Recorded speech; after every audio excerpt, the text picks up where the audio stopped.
welcome to Flat Earth Debate, Uncut and After Show.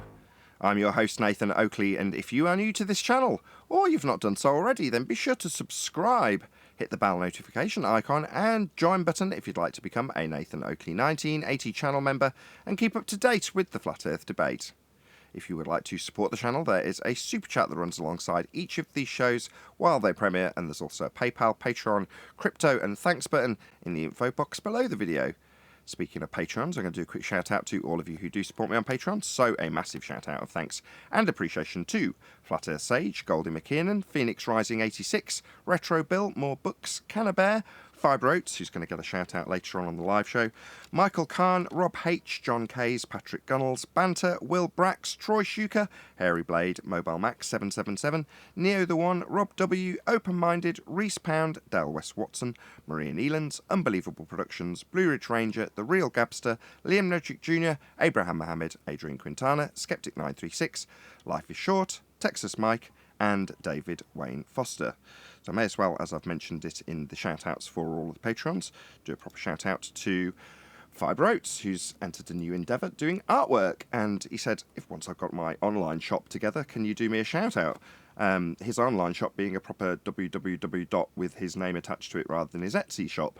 And I said, well, if you've got an Etsy shop already, I'll more than happily shout it out and show your artwork on the show. So I will do exactly that, and I'll stick a link in the info box below the video so you can check out and hopefully buy some of my Patreon stuff. So there we go, that's Fibre Oats' Etsy channel. The name of the Etsy channel, if you're listening as opposed to watching, is Einstein's Cousin Art. And that's the name of the Etsy channel also, where you can see his stuff as you can see it on screen now. So there you go, check it out. That's Fibre Oats' new endeavour as an artist, and more power to him. I'm very proud. It's nice to see. My eldest daughter's getting very into art at the moment, and if she was to follow in the footsteps of Fibre Oats and go on to actually do this and try and earn a living from it, I'd be very, very proud indeed. So I'm all for promoting people who are doing this sort of stuff, because it's a passion that will only make money if they get enough promotion for doing so. So I'm more than happy to help out Fibre Oats in that regard, as little as it is for me to do so. Very easy for me to shout these people out as they support me month in, month out. It's the least I can do. So check out, at the very least, Einstein's Cousin Art over on Etsy, and yeah, have a look at his artwork. Check it out. That's it from me. I'll now pass over to Discord and Google so you can enjoy their dulcet tones while I set up for today's live show.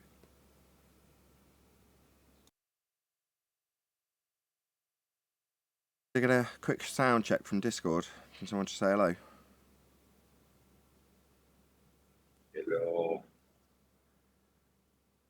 Hey, can you hear me? Yes, thank you, whoever that was.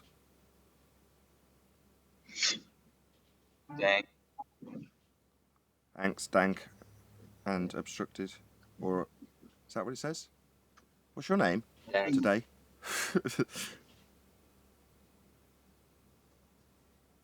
It's abstruse. Abstrused? Yeah. What does that mean? I've never heard that word before. Abstrused. Well, many people use the word obtuse, right? When they're talking about people who are trying to be hidden in their meaning. But it's actually abstruse.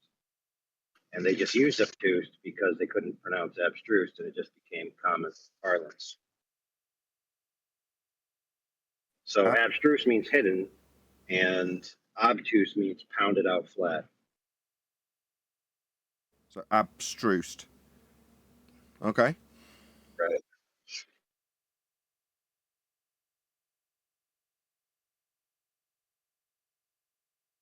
So I had to change my name to that when I think Brian and Quantum Racer were arguing about whether an angle is more obtuse or not. Oh, I see the connection now. Yeah. So if an angle is widening, it doesn't mean it's becoming more obtuse until it exceeds 90 degrees. Because before it exceeds 90 degrees, it's not an obtuse angle. It's an acute angle.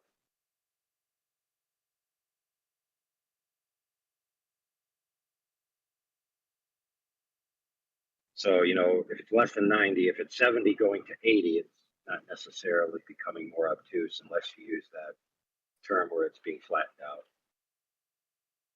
So like in real life, where that would matter is like if you have an angle iron, you know, like a 90-degree bracket, Yep. and you want it to be flat, you have to turn it on its side, hit it in the middle, and then it starts to spread out until you get a flat angle, which is called a straight angle. And then beyond that, you get a reflex angle.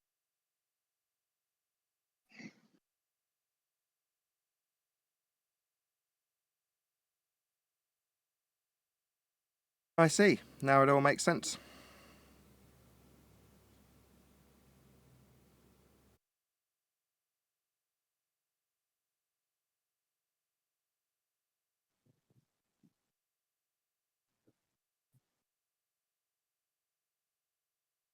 I actually forgot to publish the Google link to the guys in Masterby, so that's why it's a bit quiet. I've published it now. They'll hopefully join us shortly.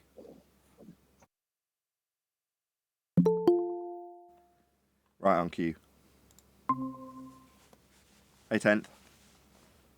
Good morning. How are you? Very well. How are you? Lots of stuff going on, but eventually I'll get to it. Good to know. Okie dokie. Busy.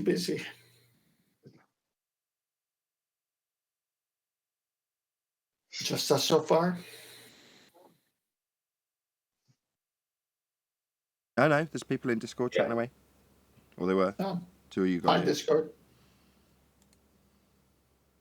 I got a field report of the distance to the sun. I didn't hear that. It was broken up. What? So I got a field report of a distance to the sun for a flat Earth. A field report. So while at Gem Pandas, I was confronted with this dilemma. All right, so if the Earth's flat, right, and you take a boat and you let it go out in front of you until you can see it start to disappear from the bottom up, right? And so you would call that the horizon. Okay, so the boat is on the horizon and you call the boat and the boat says, I'm 6 miles away, right? Then you wait around till the sun starts to set. You see the sun start to disappear from the bottom up, in your field of view where the boat is. And so the Glover's concept was, if that's the case, that the boat's 6 miles away and it starts to disappear from the bottom up, then that means that the sun is 6 miles away.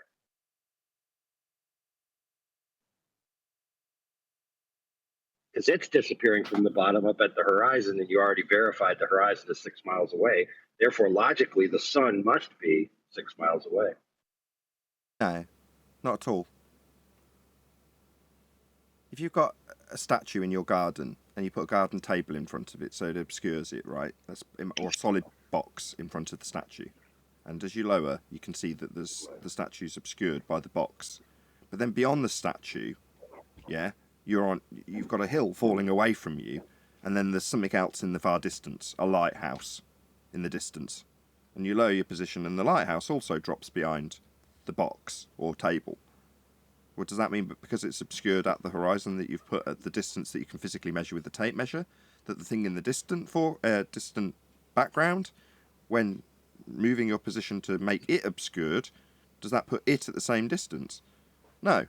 Likewise, I wouldn't associate that with the sun being at that distance simply because it's quote-unquote obscured at that distance.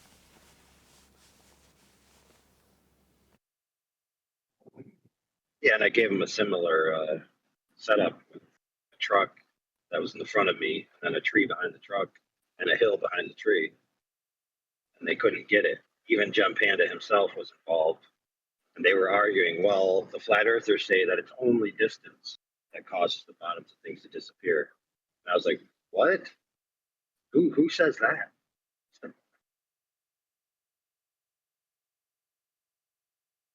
Then I had to explain to him, something that fire in your field of view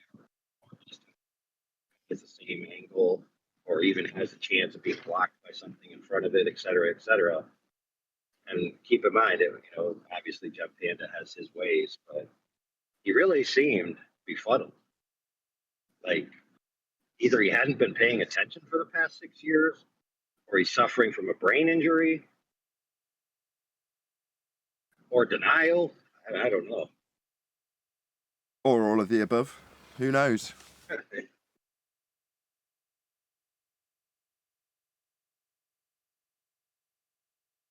It took me a while to figure out why I was confused at first, because I was just going with the geometric relationships of the objects. I was like, dude, just like in your table example, I was like, this makes zero sense. There's no reason to believe that this object is at that range just because you can't see the bottom of it, because the object, quote unquote, front of it is at a range.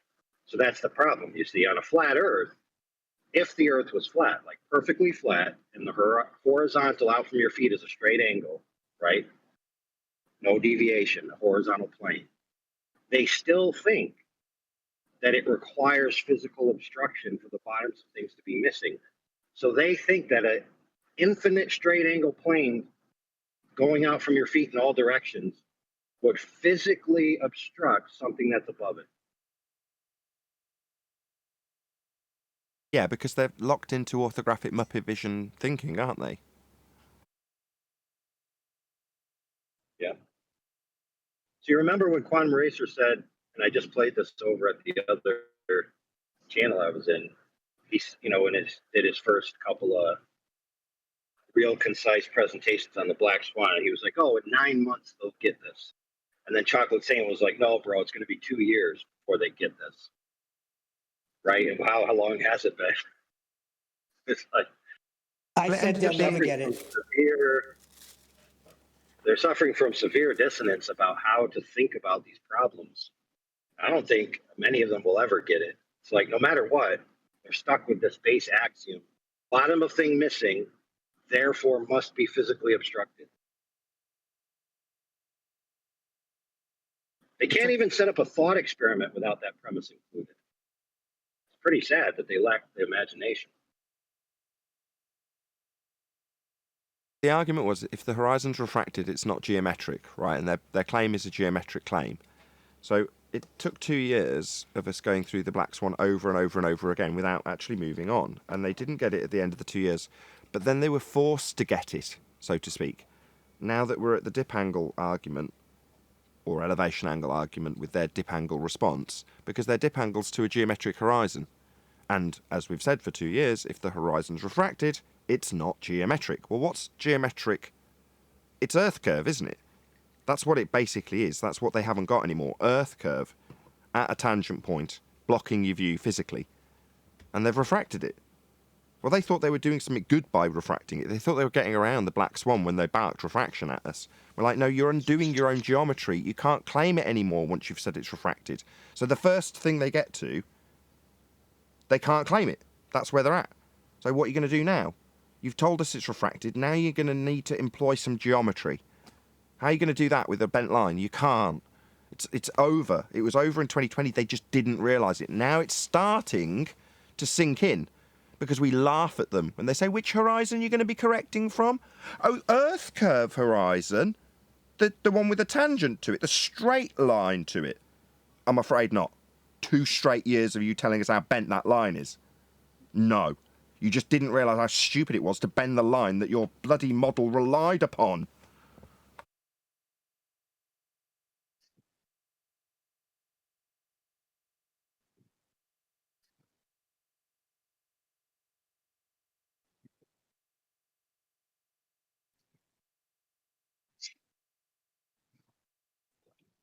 Yeah, could call it slow, could call it brain damage. I don't know what you'd call it. But we told them. I think model afflicted was a good one. But they didn't want to listen. When they said refraction, we said you can't claim geometry then. It's game over. And we explained it to them in detail. They just didn't listen. Like I say, then comes along something that requires a geometric claim. And they can't do it.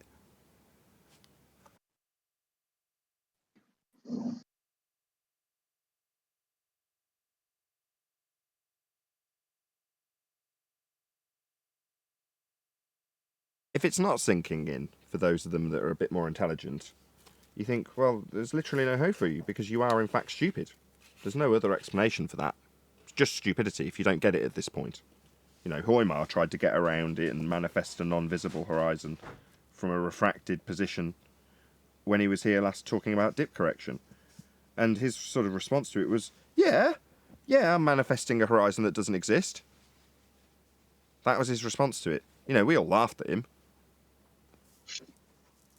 Oh, so it's like The Secret, where you manifest your reality by wishing it and affirming language. Doing wishful thinking of a horizon that's been debunked in 2020. And they're the ones that have told us how and why it's debunked if it's refracted, which they are the ones that have told us. Okay, no geometry then. So when you now need this tangent point to correct a claim that you've got a dingleberry Earth dangling below a flat plane, you haven't got a straight line to correct from to make it seem like it's using the sphere. It doesn't seem like it's using a sphere because you can't get that straight line to make the correction anymore if it's refracted. You're the ones who told us. It's a dead end for them. That's why it's so quiet around here at the moment.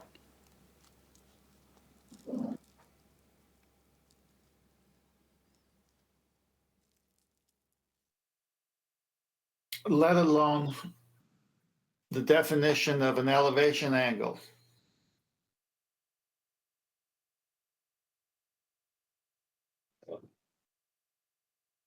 And it has devolved into such terrible argumentation, like that argument I just gave you, where the sun's 6 miles away. So they set that up. They get all the Glovers to agree. Then they say, okay, if the Earth was flat, the sun would have to be 6 miles away. The sun's not 6 miles away, therefore the Earth is necessarily a globe, which is a false dichotomy. Those aren't the only two options. The sun's GP. So Just when you said that, I thought of what we talked about before. So you're shooting a star in the sky with an elevation angle that you get from the baseline. You can't see forever, so you just see to the horizon. But the star is, say, 3,000 miles away. So the radius of the GP of that circle of equal altitude, where you're on that circle somewhere, you're not seeing from where you are on the circle to the actual GP of the star. You're seeing the star in the sky. You get an angle of elevation, and you use the horizon at sea with the Mariner sextant. So how far do you see? Well, you see up until the horizon where the sky seems to meet the Earth. It's in apparent position. It's not physical. You can't see anymore because your eyes are limited. But that baseline continues on that flat surface all the way to the sub point of that star zenith. So it's 3,000 miles. Now, do you see for 3,000 miles? No. You see the star in the sky, and the angular relationship tells you it's 3,000 miles away when you do the subtraction from 90 and get the zenith distance. Make sense? Hey, Adam. Hey, Adam. Afternoon, guy. It's hot out here. like the hat. Thank you, sir. Thank you. I need a hat. It's so hot. It's just baking, man. I've got about 4 of those hats on top of my safe here. I'm looking at them. Turn your phone sideways, please. What a handsome guy. You can't hear me, can you? Can you turn your phone sideways? Yeah, I'm gonna. Not better. Much better. Right, so Adam, I've already tuned into a bit of Jason of the Disbury Family's stream this morning. There was some nutter that came past, very angry and triggered, and then there was a black guy lecturing them about COVID. Have you seen anything interesting happen already? It's been one of the most interesting streams from Jason today. No, I was watching the stream myself. I had to nip to the loo, so I was watching it from the loo, and then I saw that the other guy. I didn't sure. I'm not sure what he was on about, to be fair, but it's weird because I think it might have been a stooge, that one. Jason was racking in anyway. Let me just give me a second because I'm trying to switch the camera. Is it gone? There we go. But you can see everything. But no, just a few nice, friendly interactions. Biggest surprise of the day: Spurs Chemo's turned up. So I'll go and say hello to Spurs in a bit. Don't show him on camera. man, Don't show him on camera. No, I'm serious. He looks totally different. He doesn't like to appear on camera. If you can avoid sticking him on camera, you'd be grateful, I know, just from past experience with him. Yeah, well, I'll avert it from him if he wishes. But yeah, good to see Spurs here. You've seen Spurs in real life? I've met Spurs Real several Spurs. times, Right. So my Yeah. picture by his voice in my mind is a cross between Thomas Sowell and Richard Iotti. What do you think? Is that No, correct? he's a big Hawaiian. I don't know who that is, so I don't know how to say yes or no. And Like, I'll short, head fat, over anyway now. I'm going to have to short, come out of fat. shade to do this. kind of Mexican looking. Yeah, a little bit. oh, really? Wow, I'm way off then. So, Adam, are you saying you're a shady character when you come out of the shade? I'm trying to be shady, mate. Oh, honestly, I'm melting. Just walking across here, it's unbelievable. There's Dave look, over there, look, tits out. Yeah, that was what I tuned into. So I turned on Jason's stream. There's two half naked men Some guy arguing with each riding, other. some guy riding the lion where the things are. Yes, bro. Nice kind of. Yeah, he's got comfy on the top there. Love it.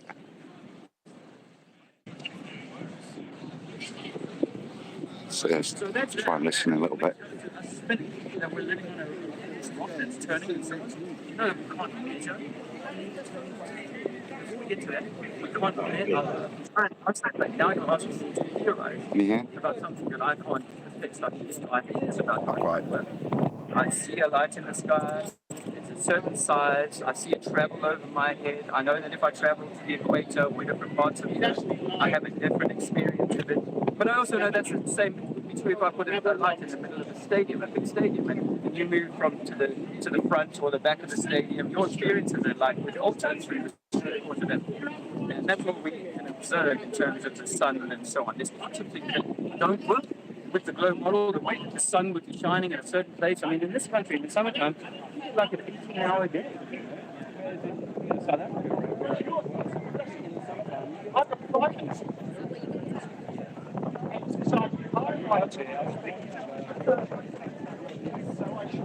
Cup your mic. Can you hear me, Adam?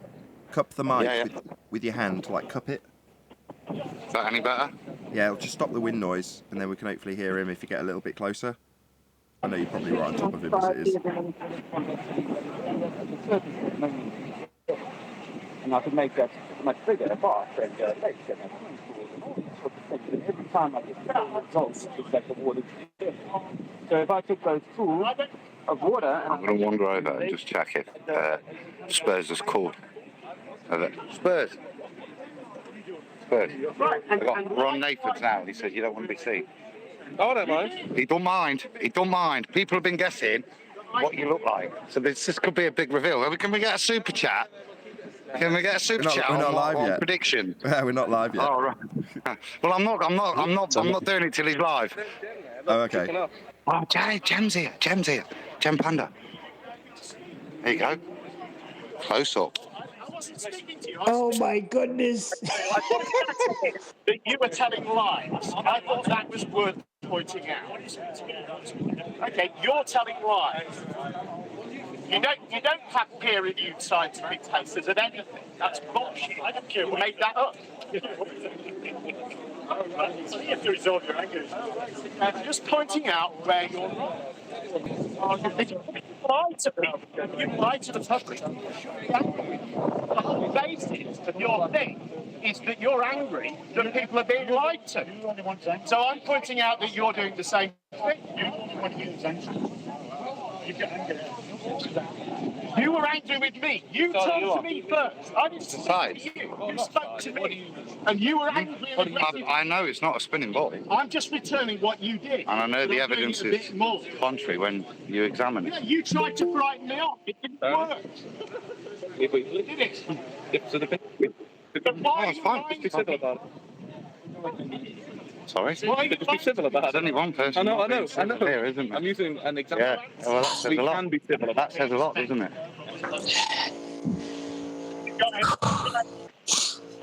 Jeremy at one man top. Yeah. No. But this is his passion. Neil, your mic. Thank you.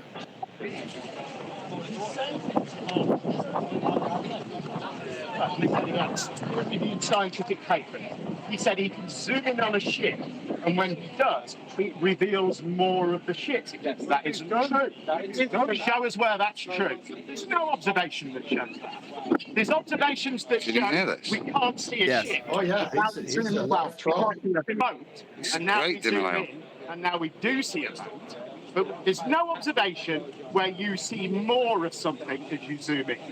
I can go. Somebody reminds him that Earth's curve is Let not me get it for us. straight. Did he just say there's no example of when you zoom in on see something and see more of it? Really? That's precisely the function of zoom. It makes stuff bigger. Okay. That's why zooms are pointless. He's in serious pain. Oh my gosh. Right, that's because you always think if you're looking at one direction, see so far to the horizon, and the distance not listening, and then the distance left to right is the same distance. Well, it's not. Well, judging on that, we're living on the toilet roll because it's curving 3 miles that way, but the other way it's not. So that's a toilet roll. No, doesn't mean no. All I said was, if you're expecting the same curvature that way as that way, you need to have the same distance that way as you do that way. And that isn't necessarily always the case. That's an elevation angle. You must start with a flat baseline. And they take to the centre of the earth, you use a flat baseline.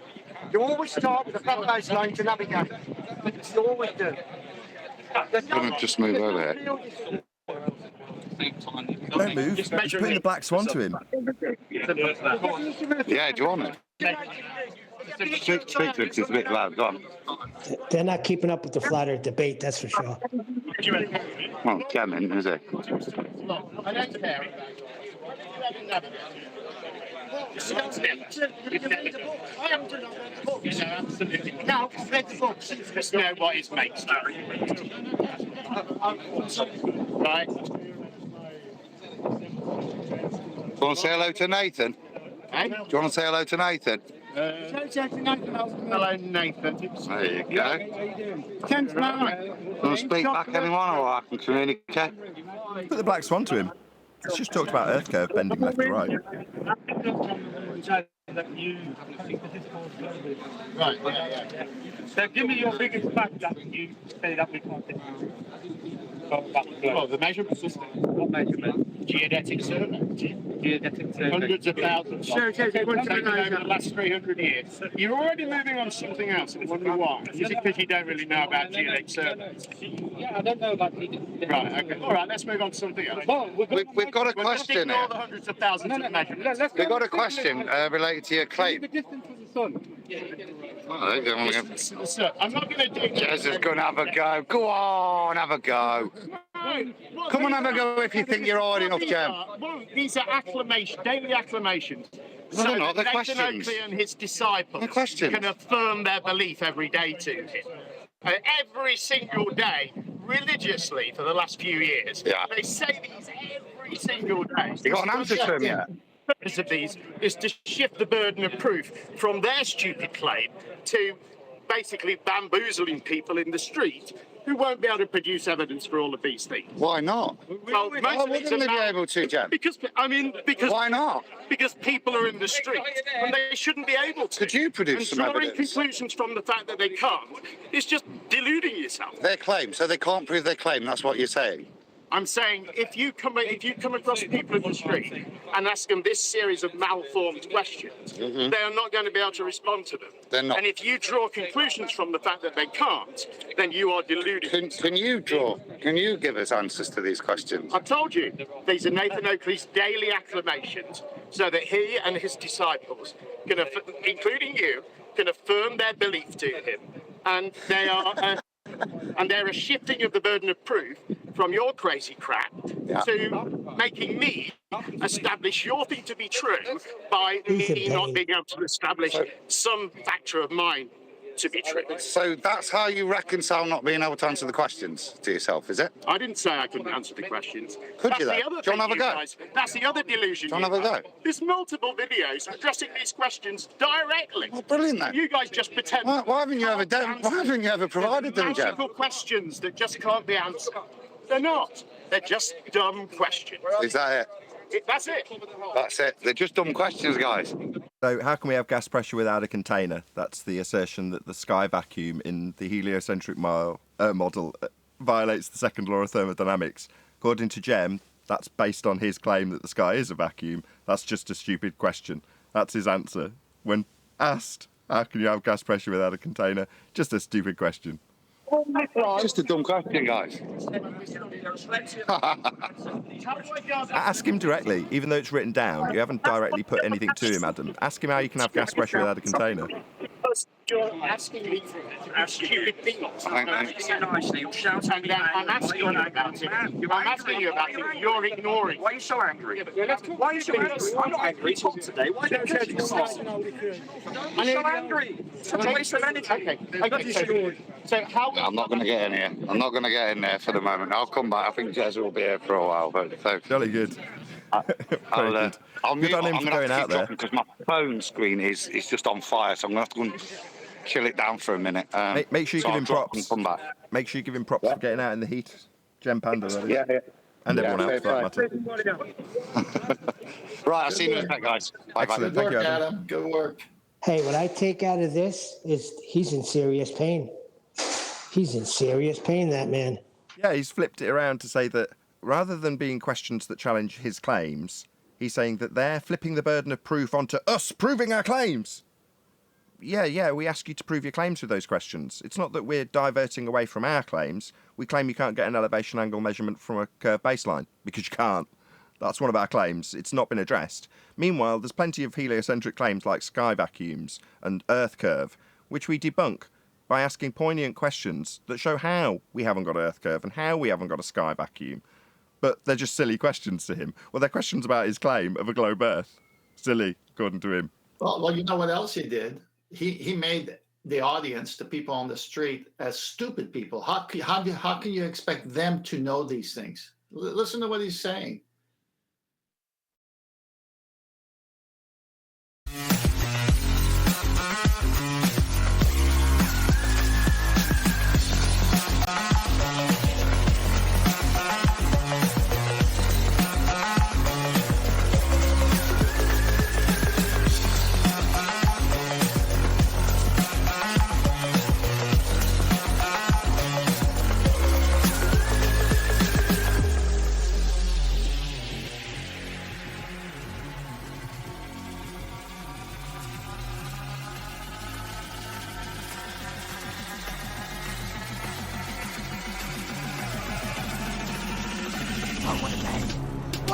Welcome to Flat Earth Debate Live.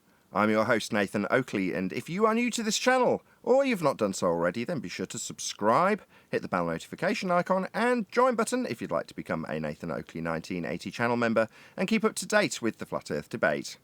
If you would like to support the channel, there is a super chat that runs alongside each of these shows while they are live, and there's also a PayPal, Patreon, crypto, and thanks button in the info box below the video. Most importantly, if you'd like to join the discussion, simply mute the page you are currently watching, then click the link in the info box below this video to join the panel and express your views on the nature of Earth. If you do join, please don't swear. If you do, you'll be ejected, and if you are, please don't try to rejoin the stream using sock accounts. You'll be warmly welcome back on the next stream. Please also share the show on social media. Sharing the show obviously increases the live audience, but this in turn increases the chances of a more diverse panel, so please share the show on Facebook and Twitter. Now, we are joined by Neil, 10th Man, is that Refracted Curvature or is it Righteous Force? Righteous Force, Brian's Logic, and a whole bunch of people in Discord, so welcome one and all. Morning. What a pre-show. I am in pain here. So we were privileged to have Adam broadcasting live from the streets of Nottingham, where he was joined by Jem Panda, telling us how silly the housekeeping questions about the claim of a sphere Earth were. So let's go through some of those now. Any evidence of a physical geometric sphere edge? That's a horizon, formerly known as Earth curve, claimed to be bending or not bending by Jem Panda in the pre-show. No evidence. It's mathematical for their model, but no. It's beyond its geometric limitations, i.e. Black Swan. a la the black swan? Any evidence of the R value, aka Earth radius? Well, if you had that, you would have curvature where it's supposed to be based on 3959. So no, that one's out too. Going by Arwin. How you doing, Arwin? Hello, hello. Good afternoon. Good afternoon. Good to have you. Any evidence of Everybody axial properly rotation of hydrated? the Earth-based variety, Arwin, or anybody else for that matter? Listen, enough with the malformed questions. Malformed Chicago. questions about claims of the globe Earth having axial rotation. Well, Nathan, they're denying drift these days. Well, the No, globe's claimed to have Coriolis drift, and we don't see it. When we point out that we don't see it, they tell us why we don't see it, because they don't believe it either. The universe is spinning, not Earth. Well, Earth's claimed to have Coriolis deflection at 15 degrees an hour, and we just don't see it. We get plenty of reasons why Right, we don't because- see it. Yeah, but they got it turned around because the Earth is actually stationary and the universe is turning around. It's just kind of hard to imagine for everybody, but the theory of relativity backs it up somehow. Well, it's Yes. interesting you say that, Arvin, because in celestial navigation, the celestial sphere model, which predates Galileo Galilei or whatever, Galileo, and Copernicus, assumes that the Earth is stationary and the luminaries are moving, and they still use that today and put Earth at the center, not the sun. Interesting how they have to go pre-Copernican. Not a scientific theory, also, Arwin, as you labelled it such. Any scientific evidence of gravity? Well, first you got to know what it is. And that doesn't mean describe what it's like. What is it actually? In physical terms, there isn't anything. There's no gravity in physical reality. There's only a bending of a conceptual medium known as pseudo-Riemannian four spacetime, a fourth-dimensional fabric that doesn't exist beyond mathematics. So it isn't physically anything, Arwin. Oh, did you hear, by the way, that about Craig on Flatsoid? Now he's involved space-time with terrestrial refraction. Who was it that Did you hear called that? Somebody called that. I need to give someone Yeah, it was props. Flatsoid. Was it? No, it was prior to Flatsoid. Somebody on the show, someone on the panel regularly, said that would happen. I gotta remember it was. If they were here, they would have piped up already. Somebody called that. I don't know who, but they're going to watch this and go, I called that. Someone will intertwine it with space-time. You watch. Refraction will get intertwined with space-time. I called it. Who called it? I called it, Nathan. Was it you? Was it you, Paul? Yeah, it was Paul. Yeah, I called it. Kudos. Long time ago. Yeah, I remember it. My long-term memory is exceptional. I do remember it. I vaguely remember it being you as well. So yes, it does bring a smile to my face. Because, yeah, you said it would happen. And there it is, right there, on his own, Good away call, from the Paul. Western world rhetoric, calling it out right now. We called it a long time ago. But nice that Flatsoid's put it on video with his hand not being where it's supposed to be in fabric of space-time, presumably interwoven into that with terrestrial refraction at the forefront of the description. Excellent stuff. I'll post the link in chat. I already saw it. But yeah, if you want to post a link, that'd be great. Any evidence of the distance to the sun?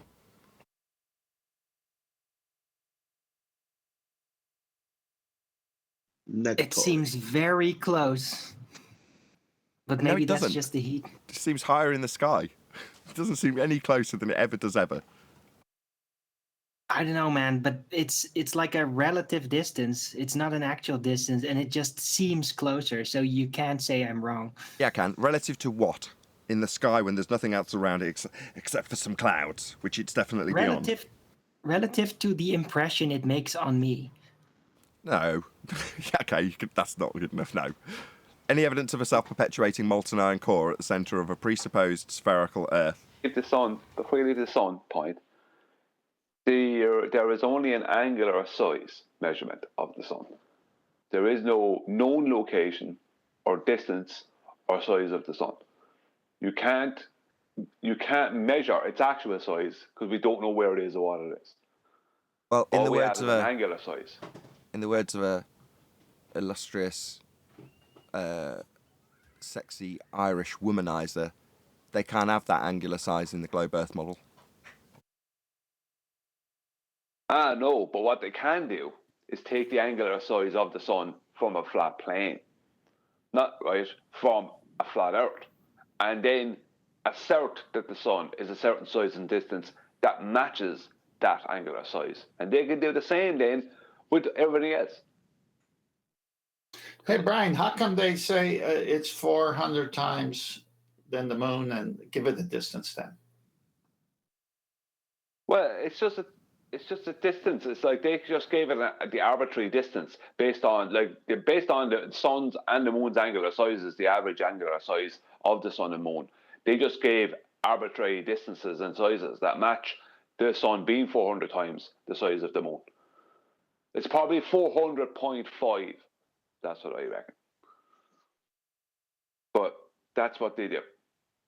So all they have, the whole backbone of the heliocentric model, is flat Earth elevation angles to Polaris being back engineered into a radius, and the angular size of the sun being back engineered into a solar system. The whole thing is built on those two things. So do we have any evidence of the distance to the sun? No way. We have an angular size, and that means nothing if you don't know any more than that. Thank you. Evidence of a self-perpetuating molten iron core at the centre of a presupposed spherical Earth. Yeah, man, I can feel it. It's so hot. You can feel the core? Yeah, man, it's hot to the core. That's your evidence of a molten iron core deposited by a planet smashing into us at a glancing blow and its debris forming the moon? That's your evidence? It feels hot, man. Yes, that's exactly why That's as good as the globe standard, I suppose. If you can draw it into a diagram. When it becomes really hot, then everything that's associated with heat somehow in the heliocentric model becomes real. Because you can draw a diagram of it, Arwin. Picture of the molten iron core with arrows going up and then the word hot. There you go. Yep. It's proof positive. What would John say, refractive curvature, to that question, Nathan? You're going to need R for that? Yeah. Any single Do you feel viable cold today? Say again? Do you feel cold today, Nathan? Fuck. I still didn't catch it, Sasha. One more time. One more time, Sasha. I said, do you feel cold today? It's 38 outside.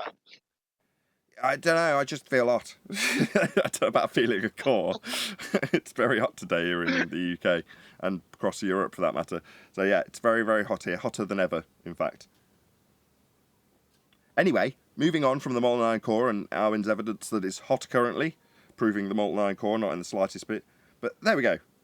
Any single viable hypothesis from any of the fields of astronomy, cosmology, or astrophysics? Yes, molten iron core causes heat. I don't know if that either... How is that, other than the story of Thea, how is that cosmology or anything like as such? It's just part of the story. It doesn't even link to the heat bit. Yeah, but they have models of other planets out there that also have cores, and they base those models on the molten iron core here. So I think you could call it an astrological or... The question is viable hypothesis, which requires testing, experimentation. Could they do that with something in the sky? Can they go there? Right. Well, it's worse than that. It's viable scientific hypothesis. So it's not just any old hypothesis. It's a scientific hypothesis. But to summarise what's going on here, we're contextualising because Armin's obviously disseminated into fast, which is fine. But the globe, the heliocentric model, comes with an assertion of scientific validity. Yeah? So earlier in the pre-show, we had Jen Panda going, where are your peer-reviewed papers? What he's basically saying is, I've got science on my side. That's what that assertion means. Now, in reality, there aren't any viable hypotheses, let alone scientific experimentation that's been validated, to go alongside the claim of a sphere. There's no scientific evidence for it. So we ask not only for scientific evidence, we don't even ask for that. Our standards are lower than that. We ask for a viable hypothesis, the bit before experimentation. And long before theory, I might add. But there isn't any for the globe. That's why we ask on a daily basis. It's not just a stupid question. People in the street will stroll up to you and say that they've got peer-reviewed papers claiming it's a sphere, aka I've got science on my side. Well, where's your scientific validity? Where's your viable hypotheses? Where's your experiment to show we're on a sphere? There isn't one. Any evidence that you can have gas pressure without the necessary antecedent of a container to press upon, and I'll expand on it before anybody answers, to say that there is an assertion by the globe that the sky is a vacuum. In violation of natural law, gas pressure expands to fill its volume. The gas pressure we are breathing would expand into that vacuum if the sky, that's outer space, was real.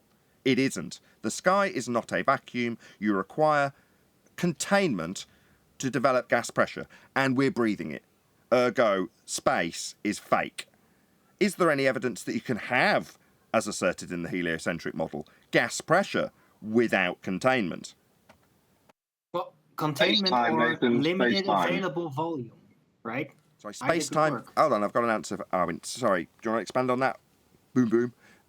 Yeah, you remember? I remember we talked about this a long time ago. How time moves, slower at your feet than it does at your head, or no, vice versa. Yeah. So it's that differential in time that is causing the pressure differential here on Earth. So it's a direct correlation. As time speeds up as you go up, the pressure decreases.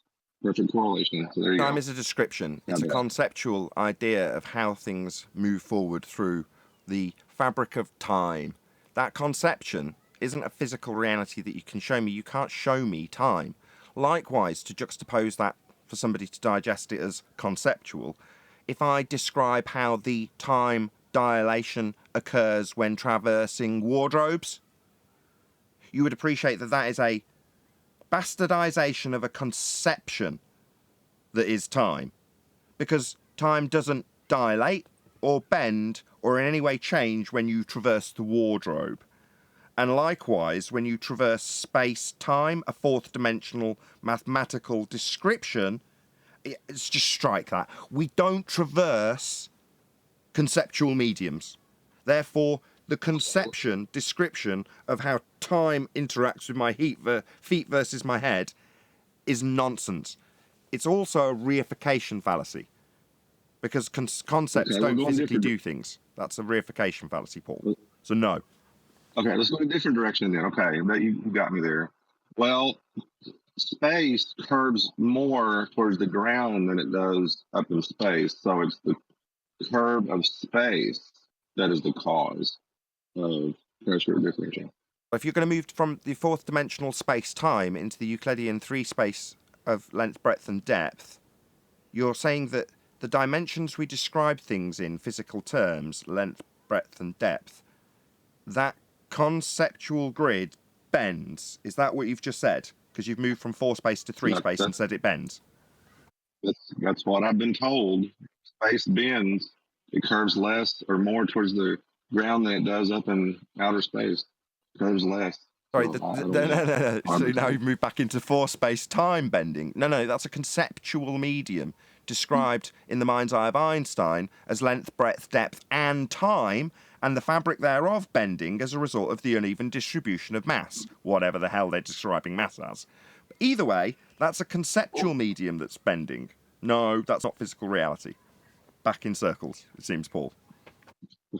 Okay. That bad. Any more on gas pressure without a container? Space is fake. You can't have gas pressure without a container. The assertion that the sky is a vacuum is a violation of natural law. Second law of thermodynamics, entropy law. Gas fills space. It expands in all directions and we're breathing it. Therefore, it would expand into space because it's a space for gas to fill. And we're breathing gas. So therefore, outer space is fake. Let's just get absolutely nailed down. For anybody who might suggest that it's a silly question, to ask if you can even achieve gas pressure without containment, as is claimed by the globe with its outer space sky vacuum and us at pressure without anything containing it? Nonsense. Moving on. Any evidence you can acquire an elevation angle measurement to perform functional navigation from a curved baseline, that's a sphere Earth surface? No. For another. Oh, go on. Sorry. Go on. Nobody was interrupting you. Just feedback then. No. The baseline of an elevation angle has to be horizontal. Mariners use the sea surface as their horizontal. So that means the sea surface has to be horizontal. So there's no way the Earth could be curved if mariners can measure thousands of miles using mean sea level, and this is basically the sea surface, as the horizontal baseline. It's impossible.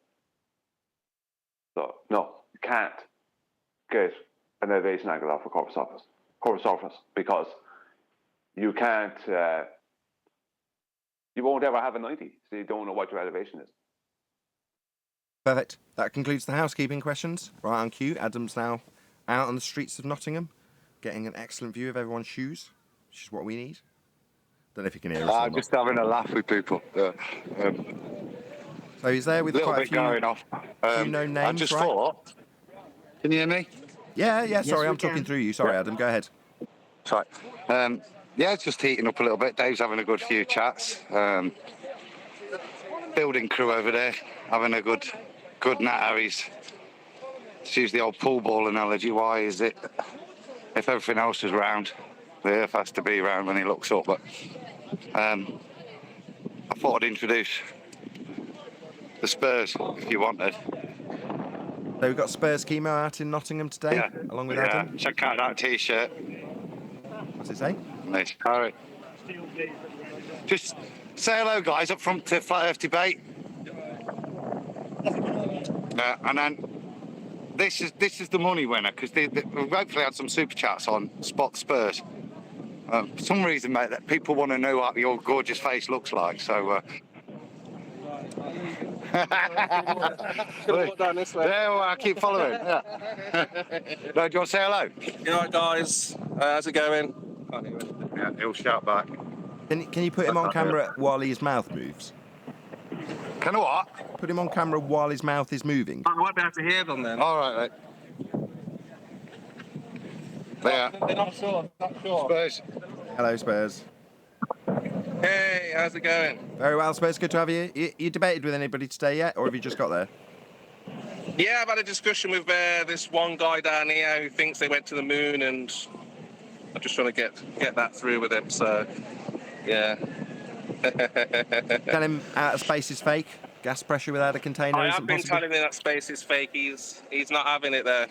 We should go and have a listen. We can go and have a listen. Look. We're going to head down now, yeah? Head down. I'll spin the camera again. Spurs Chemo, ladies and gentlemen. See what I can find. So Adam's out on the streets of Nottingham. So far he's been chatting with Gem Panda. That was obviously Spurs. The regular crew out on the Global Eye tour.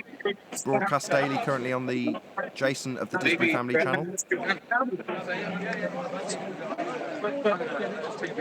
So I'll do that with that line on mute. So subscribe today to Jason of the Disbury channel, which is Disbury Family, where this is going out live. So just check him out. That is going out live with better sound, I think. So. Your sound's good if you're close enough.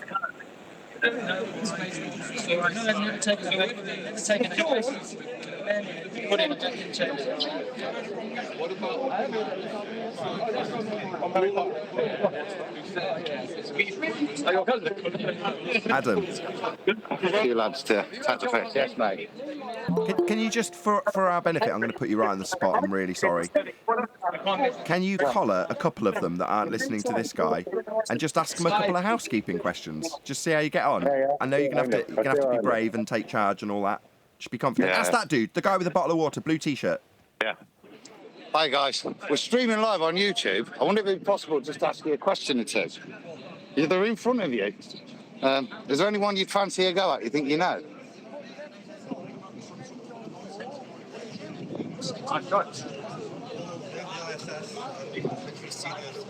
Okay, so which one's question is that? 2. Question 2. Any evidence of Earth-based axial rotation? So you're saying a light in the sky going above your head proves you're spinning? The ISS? Yeah? Right, I'm not debating that, but it's up there moving, isn't it? And you're down here moving, you're saying. But what do you feel? Do you feel any movement? No, but you can see that moving. Yeah, but if you turn 100th of a degree a second, you also wouldn't feel it. Wouldn't I?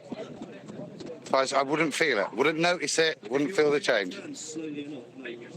Am I moving at 100th of an inch a second? Yeah, I'm going to offer you a counter to that, right?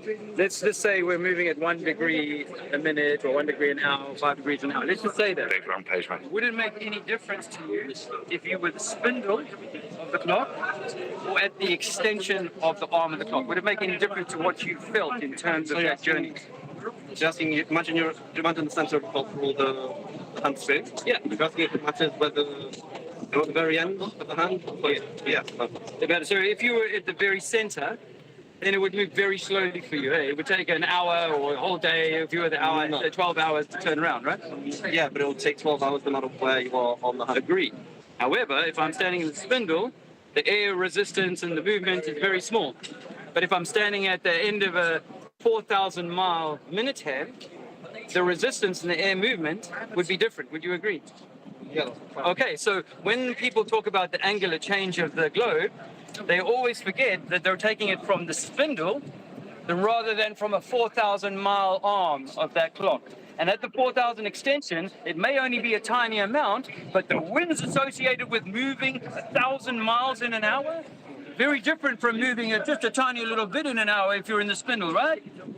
Right, but that's where your example, that's where your claim fails, because you are not the spindle in the globe. You are actually on the outside. What I say in electromagnetic theory, is that you actually are the spindle. Okay, before he goes into his own magnetic theory, very good argument. So what he's basically said is the rim velocity would be increased as you go to the outside edge of a spinning ball Earth. Now, the outside edge of a spinning ball Earth is claimed to move at 1,000 miles an hour. Therefore, it has a rim velocity of 1,000 miles an hour. You'd notice if you had a rim velocity of 1,000 miles an hour. Further to that, as he's suggesting, as you move to the outside edge of a roundabout, you end up feeling the force more as you get to the outside edge. And he's saying you'd see the same effect, you'd feel the same effect, you don't feel any of it. He went along straight off Adam's argument, which is excellent. But there we go. So that was that argument. Very well done.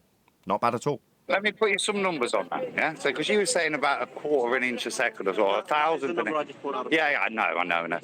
So, if the Earth was a ball, then let's just take the equator, because it means we're using an ISO value which keeps the rotation. Then you'd be moving at 1,000 miles an hour. That would be your edge rim velocity. Do you think you'd feel 1,000 miles an hour?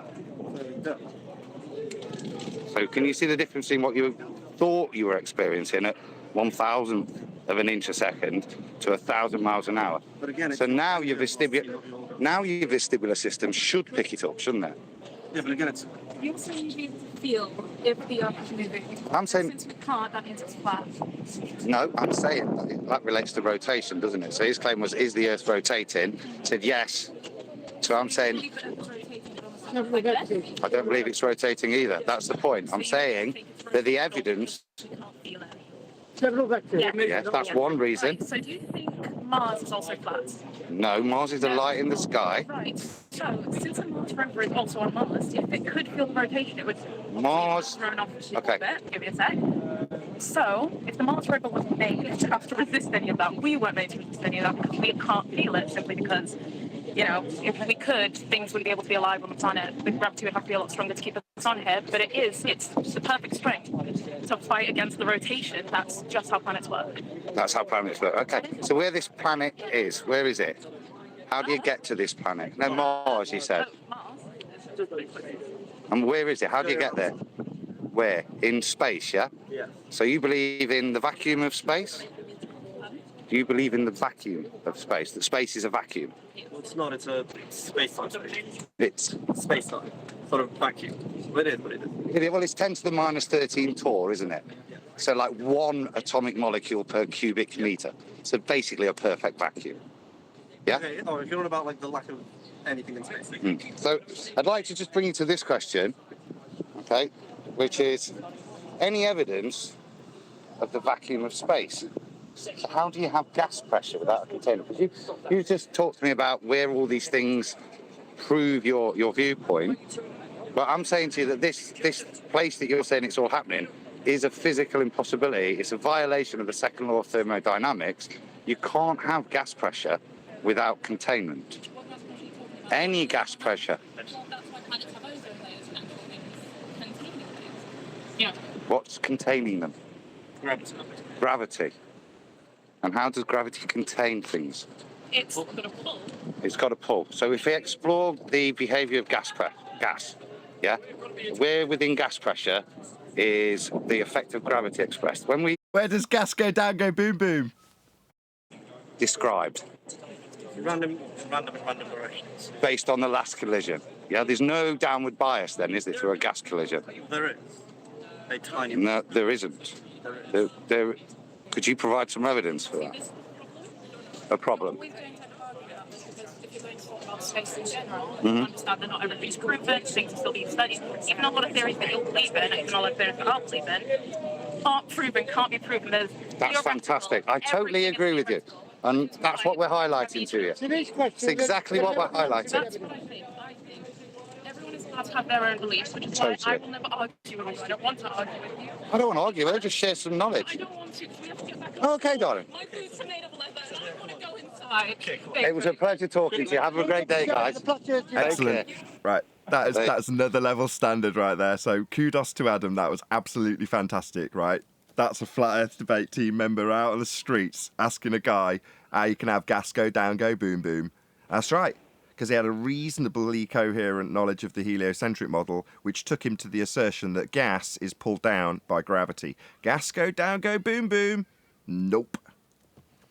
Well done, Adam. That was excellent. Cheers, guys. I see everybody's trying to get home. We're going to wrap up at 4, I think, because it's just...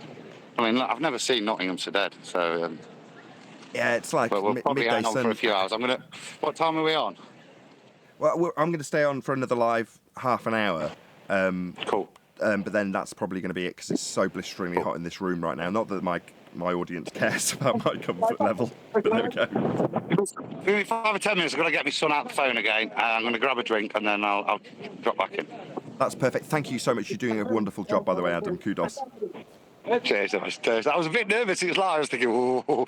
I knew you would be. That's why I put you on the spot when there was an opportunity and I could see there was one, because you've got a camera out. So, having the pressure to just do it there and then. That guy, just do it. And you did. And you did wonderfully. Thank you so much. That was ace. Live. Run. So anyway, brilliant. Right, see you in a bit, guys. See you in a bit. Thank you, Adam. So that was live on the streets, live from Nottingham, live on air on YouTube. Adam's an absolute legend. Absolutely brilliant. He was incredible. That was so good. I mean, yeah. Kudos to Adam. Epic stuff. Good timing too, right at the end of the housekeeping questions. This is going to be a good live show. I can feel it already. Hey, everyone from Discord, did you all enjoy that? Yeah, Nathan, because we're going to keep the vibe of the show going. Great. I'm glad you're all so enthused by that. Loved it, Nathan. Loved it. That Darth stereotype is so true. So we had a guy take the mickey out of us and parody us by taking the concept that we do here, Flat Earth Debate, and flipping it on its head and making it Globe Earth Dictate. And they've changed all the characters' names. So Arwen became Legolas, I became Ethan Woodley, etc., etc. And Snoozing Warrior, Sleeping Warrior. Snoozing Soldier. Anyway, the list goes on. But one of the things that would happen during Globe Earth Dictate was he'd go to Discord and then there'd just be tumbleweeds when there's a real appropriate moment to get a response in any form. And there'd be silence. And it'd say at the top of the Discord, participants 16,920. You get silence from it. But it's just like uncharacteristically Discord. If you watch any show on YouTube that has a Discord link, and they ever introduce the Discord link, it's audio chaos almost instantly, especially if there's more than 2 or 3 people in their Discord server, which there typically is. So, from that, which is your typical idea of, they're going to introduce Discord, prepare for the audio chaos of the public, whereas on our Discord server, people intentionally keep silent at the wrong moments, which is amusing, but by the same token, parody-worthy. Hey, is Nathan, is that guy still around that does the Globe Earth Dictate? I don't think so, because I've certainly not seen anything from him, unfortunately. I will not be a panel member until he does a spoof on me. Well, go on then, get lost. Yeah, go away. Not a legit panel member. Okay. I You was will thinking probably about be that the other cousin day. Vinny in his next skit, so. Well, we've got I a was little thinking lull. about Nathan, that I've the got other day. Oh, go on. Go on, Paul. Nathan, I've got a side topic, just a quickie. Remember, I think it was probably been a few weeks ago, where this guy named Alex Stein came in. You think, and he trolled in here a little bit. Yeah, I do. Did you Yeah, hear when that happened? I run the show. Yes. Well, I just dropped a link in Master B on YouTube. He was actually in he was on an alternative news show called Timcast. I don't know if you've heard of him. So mainly here in the U.S. He's kind of like middle left in his political leanings. Timcast is, but Alex Stein was on there making arguments for the flat Earth and going against that, saying the moon landings was not real and all this stuff. Thought you guys might appreciate that. He didn't specifically quote your channel, but the fact that he was in here and then he's on an alternative news network talking about it, just thought that might be Dude. interesting. Just a side note. Alex Stein's been all over the place. He's like really getting himself out there. Like I see him constantly. So, yeah. He's also being called a shill constantly by Russian vids.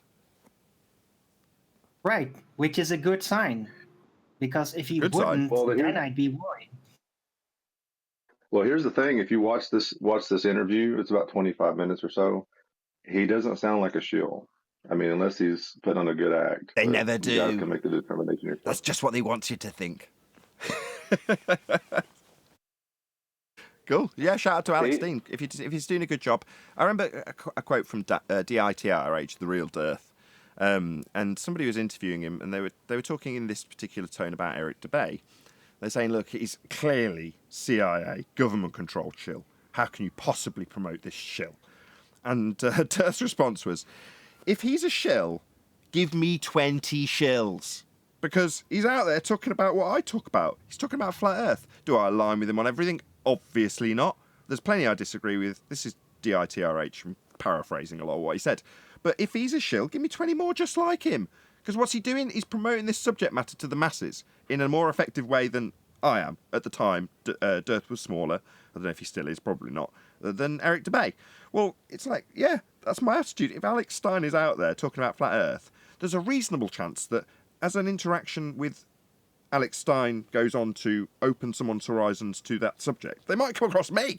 So give me 20 more of him if he is a shill. That is, I'm not suggesting he is, but certainly he is being suggested as being a shill by Russian vids every time he does anything of note. And again, I'm not knocking Russian vids either. You know, call him out all you like. More power to you, mate. But there we go. You know, that's just the situation as it stands with Alex Stein. And if he's getting out there, good on you, mate. You're doing more than I am in that regard. Right. If there's only one shill in this field, it is Russian vids.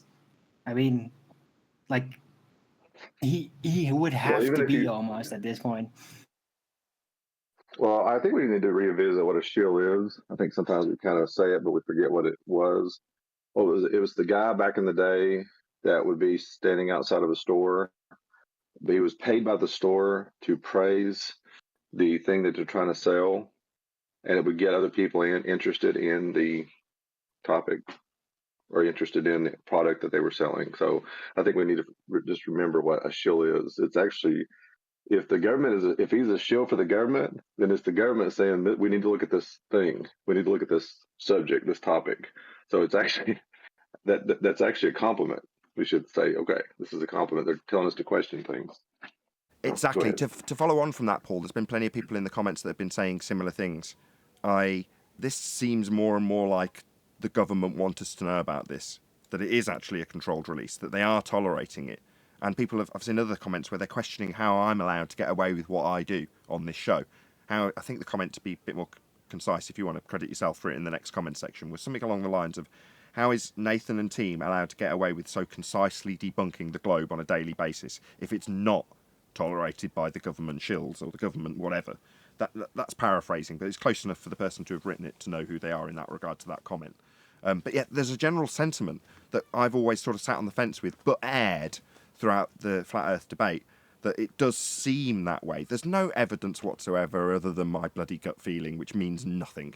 And the comments I get from other people's gut feelings when it comes to this sort of stuff. And you, in this regard, Paul, But yeah, it does. The arrows do sort of indicate that. I don't know if that's actually the case or not. Who knows? But there we go. It's an interesting topic. I do want to shout out one of my Patreons just before I run out of live show. I know we're slap bang in the middle of it, or just gone past the middle of it now. But one of my Patreons got in touch, and he's an artist. And when he said that, I was like, oh, my oldest daughter's doing art at the moment. And when I'm talking to her about how life will evolve, one of those things and jobs and careers was kind of along the lines of the vein of work that this guy's branched into. So this is Fiber Oats. I'm just going to bring up his what is it, Etsy? I think it is Etsy. So it's Einstein's Cousin Art is the name of the Etsy page where you can go and check out some of this artwork that's up for sale. But this guy's branched into doing this. And he was like, contacted me and said, I don't know how to promote it, but once I've got an online shop, I'll give you the details and maybe you can promote it a bit or whatever. And I was like, well, have you got a means of actually showing it people now? He has. This is what he's got, Etsy, which I spoke to my wife about, and she said, yeah, it's very reputable, which is great. So I was like, yeah, I'm more than happy to promote it. So I'm going to stick a link in the live stream chat. If nothing else, just go and have a look at this stuff. Check it out on behalf of one of my patrons. I'm very grateful for his support, and if nothing else, hopefully I can support him by at least getting his information out there so you can go and have a look. And should he develop an actual online shop of his own, I'll promote that as well. So that's Fiber Oats. You've probably seen him super chatting. Definitely a fond supporter of Flat Earth debate, and I like to return it in kind. Some of the images are on screen now for you to peruse and enjoy. But that's it. Go and check out his Etsy shop. Fiber Oats. Thank you so much, Fiber Oats, for supporting me. Shout out to Fiber Oats. It's a good guy. Absolutely. Fiber Oats. The other one, while we're on the subject, that I do want to get to, is another one of my supporters who sort of asked me how he could help me support getting the show, in other words, this information generally, out to the public in a more broad way. And one of his suggestions, although I can't find the damn thing now, I'll find it as I'm talking, hopefully, was a page or a room or whatever you call it in Discord for Divergent Droid, where if he's in this particular room and I happen to be perusing Discord, I'll join him and chat about this stuff. But hopefully as a means of having a place to go to talk about how we can expand the promotion of not just this show, but the themes and subject matters that we cover, that absolutely without question we don't get promotion from the internal means of the platforms that we peruse and put our material out on. Therefore, sort of outside the box thinking is required. And although I can't find the damn room right now, that's so frustrating. It's in there somewhere. It's called Divergent Droid's Room. I just can't see it on my 4K monitor. Either I'm blind or I just can't see the damn thing. But it's definitely in there in this Discord server. So there we go. So that's a shout out to it. I'm really sorry I can't find the damn thing. If I was better prepared or it was less hot, I'm sure I'd find it quicker. But I just can't see the damn thing. I'll have one last look. Scrolling up and down. No, I can't see it. But it is definitely in there. Anyway, that's Divergent Droid's channel. Droid, is it? Divergent Droid? Yeah, I can't see the actual, what do you call it? Discord room. I can't see the Discord room. I've scrolled up and down it 3 times and I just cannot for the life of me see it. I know it's there. I saw it the other day. Betty let me know after I spoke to her. She's like, I'm way ahead of you. I've already done this room when I asked her. So I know it's there. I went and had a look. I could see it. Now I can't see it. Oh, well. Anyway, maybe it's got a new name. Well, shout out to Divergent Droid. He's another good guy. Someone will contact me and tell me where it is because I can't see the damn thing. Anyway, I'm going to chat out a few super chats. Refracted Curvature is joining, so we'll say hello to John. Hello, John. Hey, how you doing? Hello. Shout out to Jardo, who says how Adam did with his eyes horizontal is beyond me. How Adam did that with his eyes horizontal is beyond me, says Jardo. I don't quite understand, but it's very hot here. I think he means how did Adam not turn his eyes to the sky with the nonsense he was hearing? Oh, how didn't he roll his eyes? Yes, it's hot. It's hot. Thank you very much, Jardo, for the super chat. Also, Mike808, who says, bravo, Adam, wonderful job. I completely agree. It was an absolutely superb job by Adam. And I was craving for it too. I'm sure we all were, because we'd seen bits and bobs broadcast. And I wanted to see one of our own do it, right? And Adam's there, and I'm like, you've got the camera. There's a guy standing looking at the questions. Get in there. And he did us proud. Oh, I'm so chuffed. the day's a good day. Thank you very much indeed, Mike808. I echo that Nathan. sentiment. Nathan, check out John's new logo that Adam made. Refracted curvature. Okay. On screen And the now. reason you couldn't find that guy's channel is because he renamed it to Project Text or Project Voice or something like that. Project something. I saw that vaguely and quickly. Project something. Let's find it. Oh, God, I hope the show doesn't end up with me just searching up and down the Discord server constantly looking for one thing. It can't end until you FED end it, Community Nick. Project. Is that it? Hold on, whoever's talking. Is it FED Community Project? Yes. Perfect. Oh, so glad you joined. Okay, so FED Community Project is Divergent Droid's renamed room. And you can join that. It's got a voice chat room, and if you leave a comment in there in the project text to say, I'm around at this time, I've got an idea, or this is my idea, just go and bung it in that text chat. So project text in FED Community Project. And that is ideas for how to get the word out. So, for example, if 5 years ago you went, I know, we could go on tour in a van and talk to the people of Nottingham, and I bet Jem Panda would come. There you go. So, like your logo. John? Refracted curvature? Sorry, I'm having some speaker trouble. Okie dokie. Well, there it is anyway, so the audience can see it. Very nice. Adam made you that, so I assume it was Adam. Attitude problems, I'd say now, is Adam. Dropped. Let's hope that doesn't kill everything. As in the show and the enthusiasm level. We will hopefully have Adam back in the next 5 or 10 minutes before he vacates that absolutely blistering heat. So when he does... I'm just in Wetherspoons now, grabbing a fruit juice and some ice. So it wasn't a hint. In a minute, but it wasn't a hint. You enjoy, you get hydrated. There'll be no pressure next time you're out. Promise. See you in a bit. Yeah, it'd be a bit unreasonable if I got him to confront some random stranger again, or 2 random strangers. But that couldn't have gone better, really. I'm sure you'll all agree. You know, got to gas, go down, go boom, boom. You can't really take that argument any further. Once it's descended into gas, go down, go boom, boom. You're as thick as Thunderfoot PhD at that point, if you keep arguing it. He didn't. They excused themselves. That's the right point to leave. What's that? Gas expands in all directions. No, gravity pulls it down. Can you show me it going down? I'm going to go. Bye. See you later. Thanks for your time. Right, he wasn't going to bring up the puddles of helium. I wanted to shout that, but it was so tempting, AR, when you and I are of like mind. While the lady friend of the chap that was really having the majority of the conversation piped up, it was so tempting to say, ask him about gas puddles. Go on, ask him about... But you've got to let Adam do what he's doing. He knows when to excuse the conversation. They were clearly itching to leave, and the female was getting more and more agitated. You could see it. And accusing Adam of being confrontational. It's like, no, at that point you excuse yourself, and they did. Couldn't have been a better ending, really. Yeah, it was wise for her to step away. She could have gotten like really triggered. She was looking like she was gonna go at it if it continued. Yeah. Plus, Adam earlier was when he was on the show defending Dave, the guy who was talking about his chakras, was keen to say, no, in certain circumstances you've got to read the person that you're actually communicating with there and there, as though it's one-on-one and there isn't 150 live people in the entire city centre. That's a bit deserted because it's hot. Listening to the conversation, it's just you and them. And Adam read that. He couldn't have done better. So the fact that he was preaching it, and he's out there and acting it out there and then in the moment, live in many different ways, you got to really hand it to him. Arwin. What? Can you hear me? Yes. Yeah. Were you just moaning Arwin off mic? Did you think we couldn't hear you? Jem was triggered for everybody. Don't worry about it. Yeah, he was. He was asking why they were so angry as well, which I thought was perfectly ironic. It's like, why are you so angry? You're the only one who's angry here.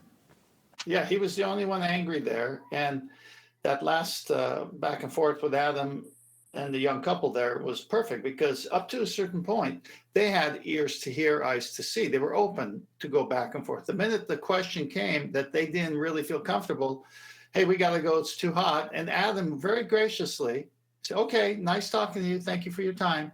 What Jim Panda, what did he do? Just come there and be a troll and angry, and no one's like, he didn't know to say, oh, you don't want to hear me be angry? Oh, okay, let me go to somebody else who does. Send Quasimodo back to the castle. So, plus he suggested that the questions on the table or on the pavement were stupid. And it's like, you came and asserted that the Earth curve, edge, horizon, physical and geometric wouldn't bend one way rather than the other. So you're out here on the street making these claims, and we're questioning the claims. But because you're not allowed to just bark them at people, they become stupid questions when we ask you to prove that the Earth curve, edge, horizon, you say bends one way or the other, would be at 1.2 times the square root of the observer's height in feet. And it's not. Black Swan, 2020 argument. Jem Panda's well aware of it, and it makes him angry. Angry enough to go out to the street to preach his sphere belief and the doctrine of being able to dictate it to people without any challenge. Because if you challenge it in the form of the questions, it's just us not asserting our claim and defending it. It's us strawmanning us globe believers with questions about our claims that we want you to just accept. What an outrage. See how they're more dangerous than we are. That's why he's going to be segregated in our pond. He just doesn't realise it yet. He's stuck here with us. Like in that, I've forgotten which superhero movie it was, but they lock up Rorschach in it, and he's in prison with all these other jailbirds, and they're all threatening him and being very aggressive towards him. And at the point that he ends up fighting with them, he explains that you're not trapped in, I'm not trapped in here with you, you're trapped in here with me. Well, that's how it is Wolverine? with the... I don't know which one, it doesn't matter. The point is that they are trapped here with us, in this pond, separated, because they're just as dangerous as we are when it comes to their non-adherence to the religious doctrine of heliocentrism. They are heretics, therefore dangerous, therefore bundle them in the pond with us and let us argue amongst ourselves away from the rest of the Western world. Did Shamalama Gamma Panda Ding Dong Retard show up at the where Adam was? Yeah, we caught quite a fair chunk of it live. It was great. Is it on this show? It's on the pre-show. Become a Nathan Oakley 1980 member, and you'll see it as soon as this live show ends, or when the after show ends. Yeah, you're trying to say that with a straight face. All right. Say what with a straight face? That was fun. So which bit? What was his argument? His argument that the curve of the Earth wouldn't bend one way at altitude, i.e., left to right. That was his position. Also, it's just a lot of attacks about people not being allowed to question the heliocentric doctrine. How dare they, was the general sentiment. He still thinks the horizon's Earth curve. Did his fleet of slobber nurses accompany him? Yeah, that's not too far from the truth, so careful. Have you seen him? He's quite a frail-looking chap. I can only judge off what comes out of his incoherent blowhole, and it's retarded. Everything that ever came out of his mouth. Well, you can tune into the pre-show if you're a Nathan Oakley 1980 channel member already. And you can see it with Adam challenging it and having a little chuckle. Being very calm, cool and collected, while Jem Panda got very angry on the streets and started barking like a crazy person. I'll wait for the book.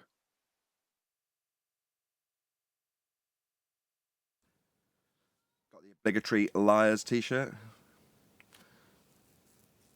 Getting a little tour at the moment of the quite literally the streets. got the pavement. This is what it looks like here in England. It's beautiful. I lie. It's the street art. Tell a lie. You know what's great was the housekeeping questions went to the street, and it's just that live back and forth is so great. Yeah, it was a treat today. It really was. Yep. Great show. Appropriate too. For only Nathan Oakley channel members. Yeah. And the people who are here to actually experience it live as it happened, as live, when it gets played out. Sorry, I was sleeping. Yeah, you could have been here. You missed Jem Panda. I'm sure you're absolutely heartbroken. There's our banner with all the housekeeping questions laid out for people to peruse. Malformed questions, he said. Malformed? Any evidence you can have gas pressure without a container? That's not a malformed question. That's what Jem said. Well, he also said that projecting. question. Sorry. Nathan, say that one question, housekeeping. Any evidence you can have gas pressure without the necessary antecedent of a container to press upon. Oh, that's malformed. How do you expect these citizens walking on a hot day to even? I mean, you guys are ridiculous. Wow. Yeah, that's exactly what he said. But that is the length of the appeal in that regard, because he was also asked if he had answers to the questions. And he said, "There's been videos on YouTube making answers to these questions." It's like, really? That sounds like the most distanced answer you could give. Couldn't you just answer them? Was the response to Adam from Adam? No, he didn't. You got to do is get 2 containers, and then you say that's gas pressure without a container. So what? Net container 0. 2 containers equals no container. Yeah, it's just simple algebra. You put 1 container on one side of the equation, 1 container on the other side of the equation, and then you can cancel them out through algebraic expression. I see. It's all in the maths, you see. So if you want net So what's fish, a mathematically negative container? How would you calculate that? like anything else, right? If you've got 2 fish, yeah, you put it on paper as 1 fish plus 1 fish equals no fish. Yeah, net fish 0, obviously. There it is in the maths. So container plus another container equals no container, obviously. Shout out to Matthew Hall. Ah. He says, and here's me thinking British street art meant monkey knife fights in the street. Flat is fact. Gotta say that. Rile up the ball model lovers. And then a mask-faced smiley. Thank you very much indeed, Matthew Hall, for the super chat. So we were talking the about net question would- container 0? The question would be malformed if you were religious. Is that what? Because you couldn't answer it. Yeah, it's malformed if you can't give an the answer. veracity of the question, right? Sorry, I rumpushed you. Say again, 10th. I said, just like John said there, attack the veracity of the statement and call it malformed because you can't answer it. I was just shock projecting, right? That's called, like, he knows he's a freaking weirdo, and he's just using the word to shock you out of the argument. He's literally using his own appearance to shock you to get away from the failing argument. That's what he's doing. Guarantee it. All questions are malformed. It didn't have if you can't anything answer to them. do with the malformed question. Nothing about that made sense. So he just used the word to shock you. Well, it's interesting. I gotta give him kudos for one thing. He showed up, and he showed up to somehow appease the pain he's going through, as we say, because he can't answer simple housekeeping questions. And then when housekeeping questions are making it outside of his domain to the public, he's got to go there and say, I can't allow these flat earthers to ask these questions. They're malformed. I can't answer them. How do you expect someone on the street to answer it? So I don't see any of his other minions following him. I mean, we're his disciples. He called us Nathan's disciples. What a joke. Shut up, you Oakley disciple. I can't believe he's survived the last 2 years. I just can barely believe it. Like, No, how did it's- he make it through? If anything, it's Nathan and the Argonauts, not Nathan and the disciples. What do you mean, how did he make it through? He's got a show that has all the rejects that were on Nathan's show that got destroyed. They all go over there. That's how he survives. No, I'm not talking about YouTube success. I'm talking about him actually surviving in the real world. Oh. Yeah. Well, Jem is probably a pretty tough individual, as if you would take it from his appearance, he's probably had a pretty tough life. So you won't probably beat him down too easy. He'll be staunch. He'll be defiant. But how about, like, you know, the medical shit? Like, That's the third time you've done that. Hold on. That's the third time you've done it, Owen. So first 2 times I'll let you get away with it. What you disseminate or attempting to disseminate it into a really, really personal attack on him. Yeah, we're better than that. You don't need to do that. It's the third time we've tried it. No one else has picked up on what you're trying to put down. Please drop it. I don't like that, Arwen. I don't care what someone looks like. No, but that has nothing to do with what he's looking like. That was just the projection in the moment thing. I think he does do that. Right? Quasimodo. But that's not what this is about. This was about just... Why are you doing that, Neil? Why are you hassling them? Why are you pointing out an obvious was not physical me. flaw? I know, I'm talking to Neil. Why are you pointing out an obvious physical flaw? Would you like to be... Of course I can. Yeah, but would you? Yeah, but what has that got to do with the argument? How does that? How does that elevate the show? That's a personal attack on his appearance. Anyone can be attacked on that. Most people can be attacked on, unless they look really fantastic. They can be attacked on their appearance. I mean, right. But let's be honest. It's nothing to do with the argument.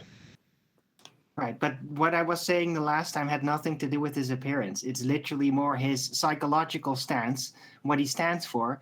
I'm not going to literally say the words because that is objectionable, but you should understand by now what I'm pointing at. Like, you have to say it because I don't. He believes in the ball. He believes in the system. I don't know how he made it through. Hold on. Now he's reiterated it. I understand what his point is. What I've been saying is, cognitively, from 2020 till now, has been a very tough time for your average ball-believing normie, but moreover, your anti-flat Earth heretic. It's been a very tough time. You know, they've relinquished their globe Earth geometry, the assertion he made about how much the horizon should bend when he was out in public. That died in 2020. And Arwen's saying mentally, it's going to have been tough on the old fella. Let's be honest. Now, if Arwen's also then saying that is showing in his frailty, then maybe I'd allow that. That's almost tolerable because it links back to the cognition we describe and the pain that we describe mentally. Now, when Morpheus describes to Neo about the body not being able to live without the mind, that's where I see a connection that Arwen hadn't made in 3 attempts. Again, I'm just filling in the blanks to make this a bit more directly connected to the show and what we talk about. Well, in that case, if Arwen was suggesting that his frailty, and he did look very frail, was directly linked to the mental anguish, that I'd say fine, because the mental anguish is almost certainly as a direct result of losing globe Earth geometry, denying Coriolis drift and having it pointed out that they've been doing that for a number of years now. All of that kind of cognitive pain will build up. So while we're all smiles on a daily basis, that in and of itself is also going to cause mental pain. And he's aired that pain in public today. He really had aired that mental pain that we cause him. You know, we're like disciples of evil to him.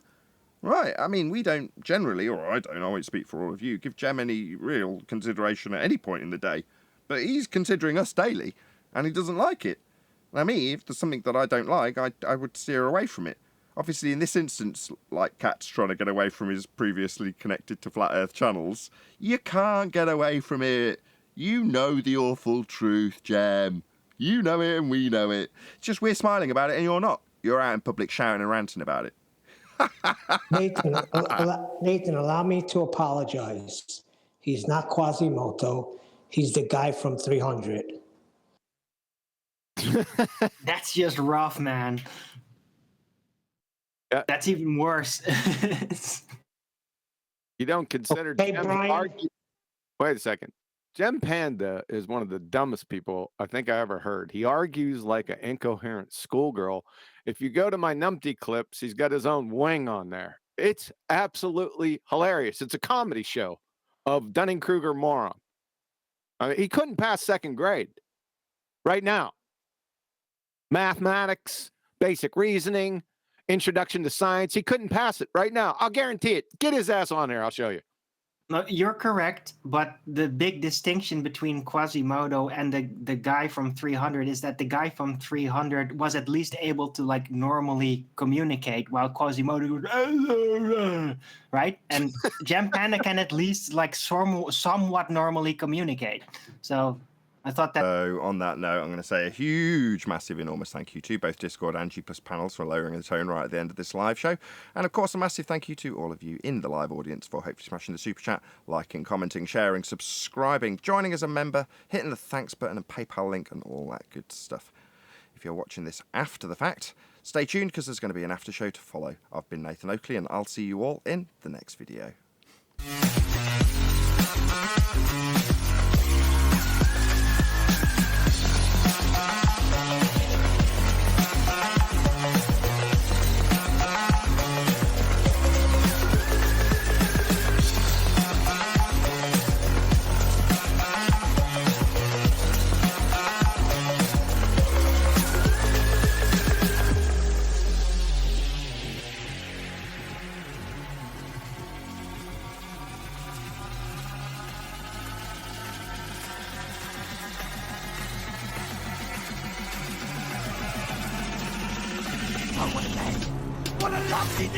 Shout out to Divergent Droid for spamming Quantum Eraser's numpty clips at the end of the live show, so go and check out them if you're still here in the live show now. And also shout out to Jim West, who says Sweaty Oakley. Yes, thank you very much for pointing that out, Jim. Really appreciate the support.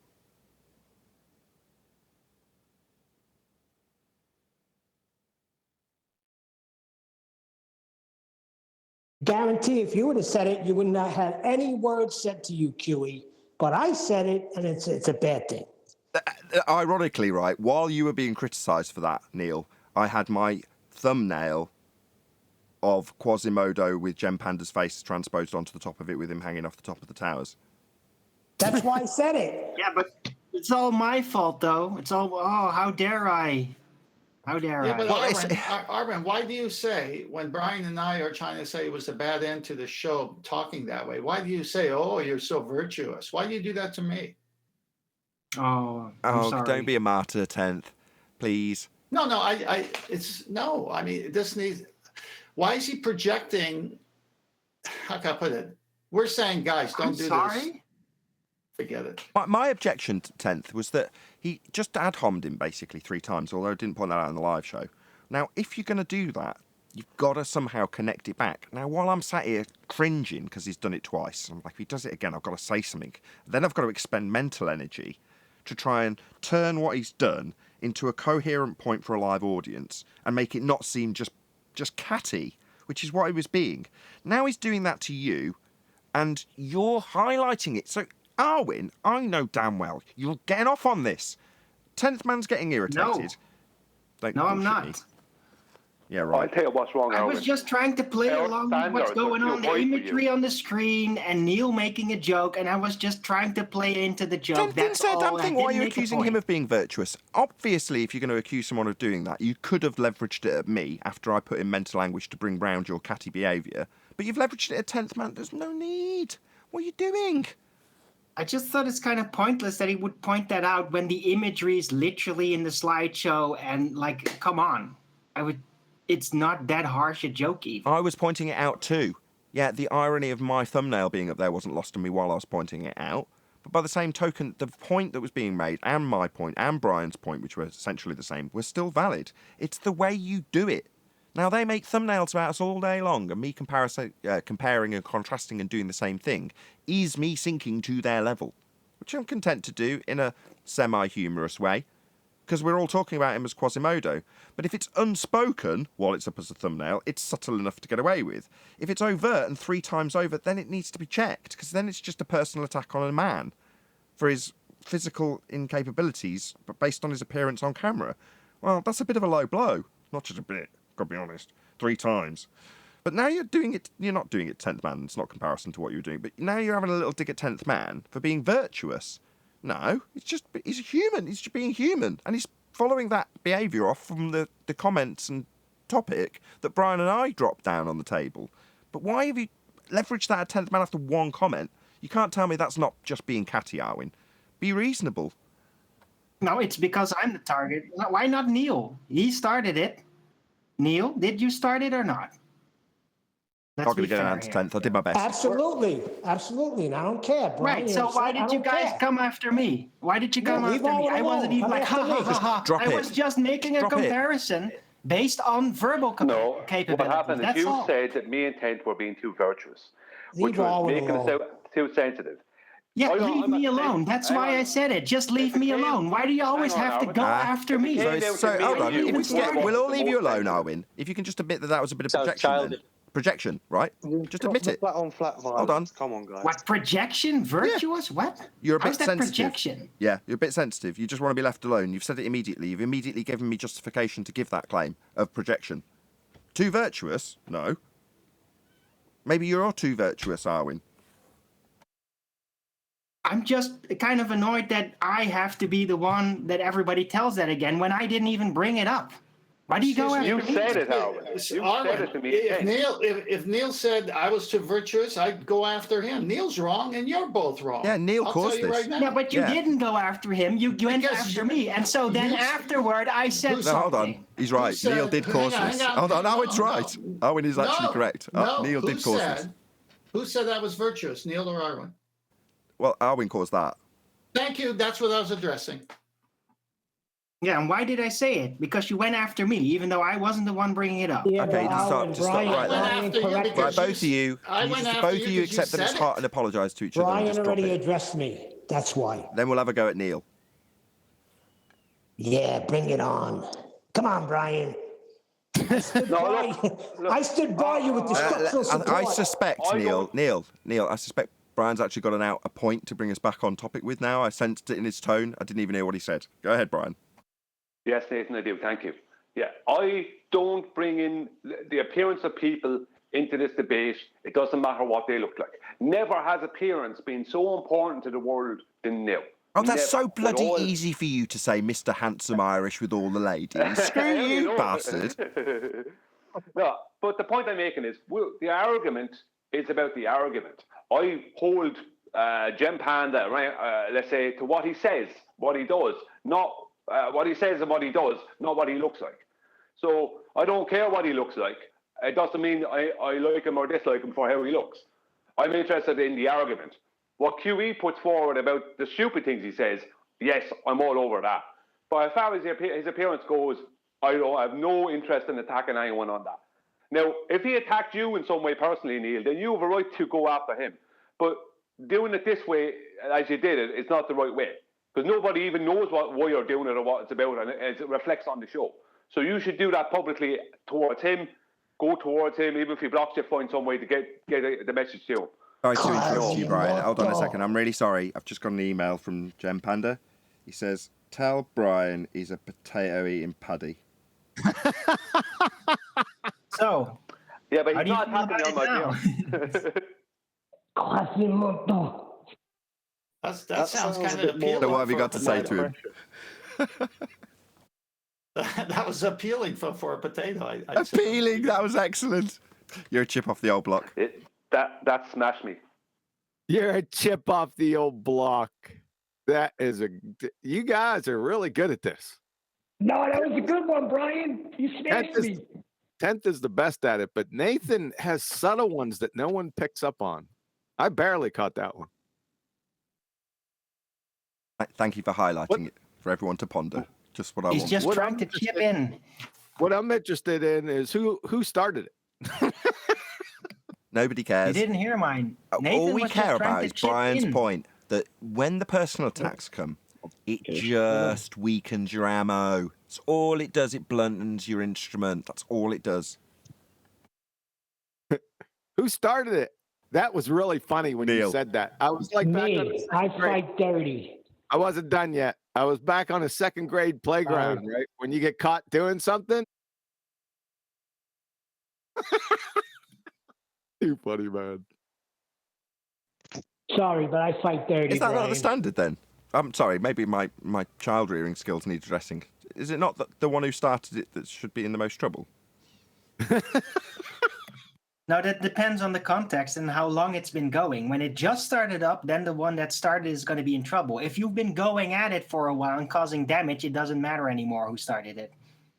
On the school ground, as I remember, if someone threw the first punch and the school teacher that had yard duty didn't see it, but saw the reply from the person to the school teacher, that guy started it. And then when they grab him by the ears, why'd you hit him? Well, he started it.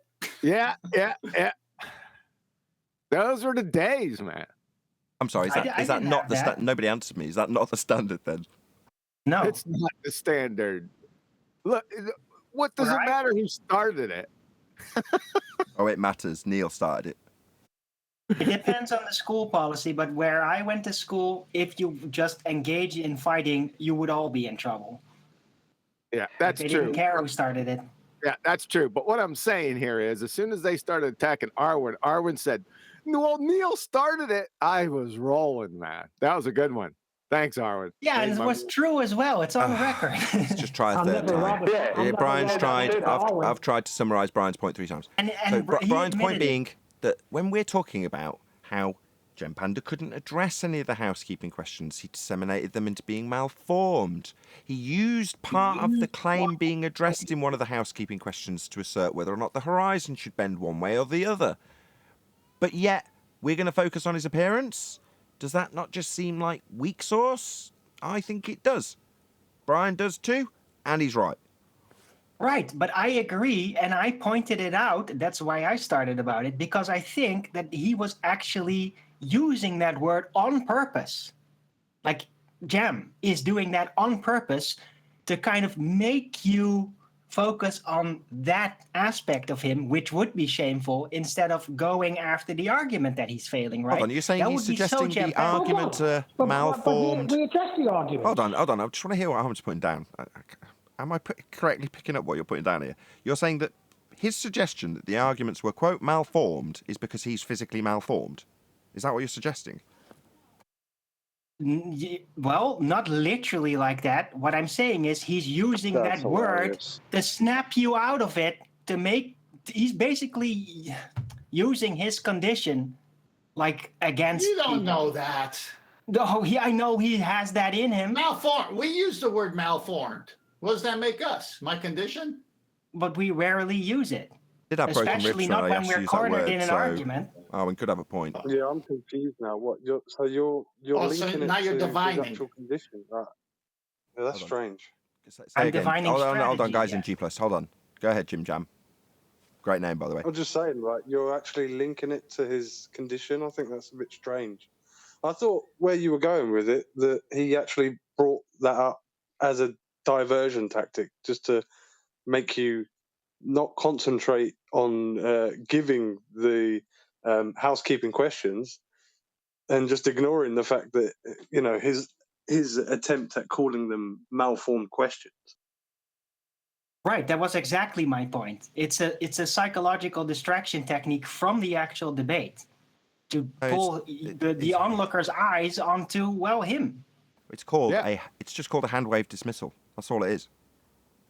Everything within the argument, yes. Everything seems malformed to him. Duh. What are you trying to say?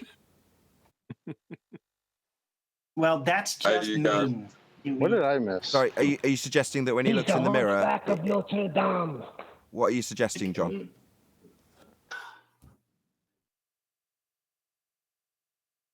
I was going to say, if you want to think about how this will be played back to other people when they're talking about us, they're just going to play the parts where you're making fun of Jim Panda for his appearance.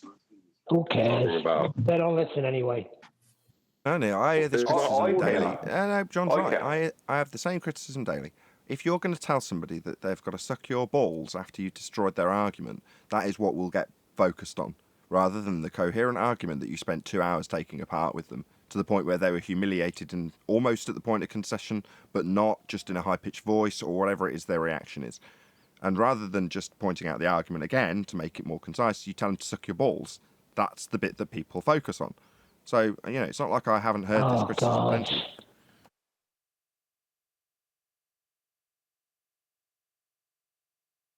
We just want to sharpen our own arguments. This is internal criticism. We heard the argument, right, Nathan? Still talking there, Neil? Did you need to be in there while Nathan was talking? Was that? I'm tired of hearing it. We dealt with the argument first, then we made fun of them. You know what they say about us? Yeah, but Sorry, that's not is the this point. your The prize? point is that... Is it a prize for you? Because they ridicule us and take the mickey out of us and call us names, when we win an argument, do you feel it's a prize that we should be able to? I used to. I just think he deserves it back a little. If I am messing up the show, I won't do it again. All right, Brian? What about, as a Christian, should you not do unto others? blah, blah, blah. Well, I was walking like that, as I was saying, Quasimodo. Turn the other cheek. Neil, turn the other cheek in public. You're being sarcastic. Sorry, John, 1 second. You're being sarcastic with me. I'm pointing out that exactly what John put it perfect. People are going to focus on that. They're going to focus on what was said about his appearance. They're not going to focus on the arguments that he put forward or didn't put forward or how good or bad. Does that make our arguments less true? It makes our arguments weaker because people aren't going to hear them. Well, do people in universities, when they have a debate, when one person loses, does the other person start attacking them on what they're wearing or how they look? I mean, who's going to take that serious? People don't take that stuff serious. They literally teabag him in the boardrooms This was afterwards. done Probably. after the fact that we destroyed them with just the housekeeping questions. Come on. Have a little But fun people with are it. not going to focus on that. They're going to focus on the personal attacks. And that's what our opposition are going to use against us. Or they all attacked poor Jim Panda on his appearance. That's what they're going to, that's how they'll spin it. That's what they do. They're spin doctors. You give them anything and they'll use it against you. They'll make sure people don't get, as much people as possible, don't get to hear how Jim Panda couldn't answer the questions. They hear about how on the show we all attacked him on his appearance, which is disgusting. And the world has never been more focused on appearance than it is now. It was very clear from Jim Panda talking what he was doing. He came and said, these questions are malformed. How do you expect the common person to walk up, look at this? Because of the way they are, there's more to it. And because of the time and it's a street type of a thing, they're never going to win because you guys have put the question this way. This needs more vetting out. This is what he was trying to say by the malformed. So he was giving it some context. But that was his escape route for not being able to answer him for years now. So he was wrong. Wait, did Jim Panda show up somewhere with feelings? Is that what I'm missing here? Jim Panda show up somewhere with feelings? Yeah, what did I miss? I haven't been listening. I've been He showed up busy. to Adam and them in Nottingham at the street activism. Showed up there. I don't even know if it's feelings or if it's just a broken record.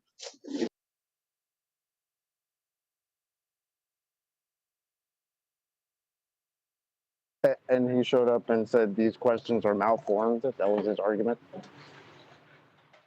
Yeah, that way he doesn't have to answer. That's adorable. So basically, he saw people coming with curiosity and reading the questions. How do I sabotage this? These questions are malformed. All of a sudden, everyone looks at him. Oh, he must know something I don't know. Why are they malformed? Well, this is what Adam and everyone was trying to get him, and he wouldn't answer. Chocolate, you're an Oakley disciple. We're all Nathan Oakley disciples. Just pure projection for his own little band that follows him.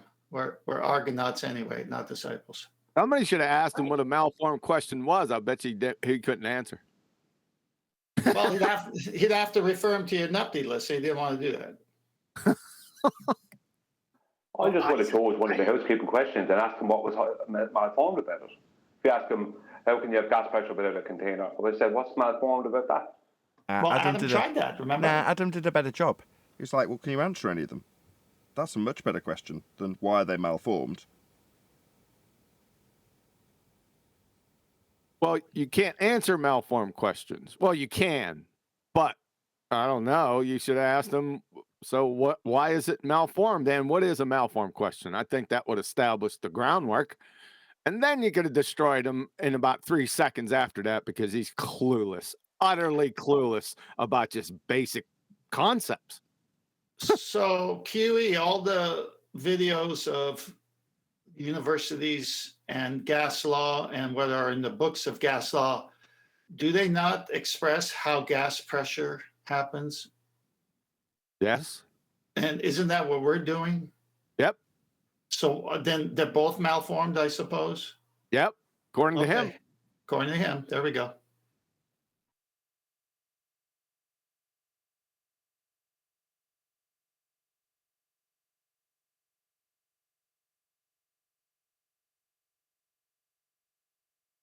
Yeah, it was a really good show. Thanks to Adam's live link from the streets of Nottingham.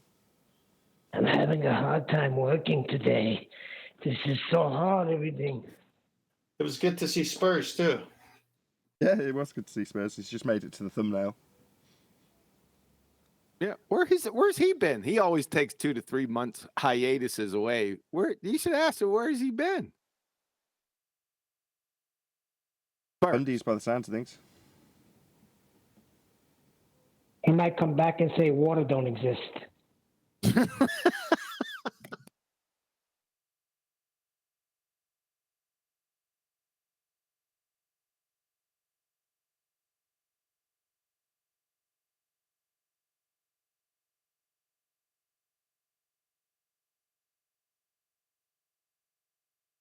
Well, do we not have a debate today that's already over with John and what's his face on McToons?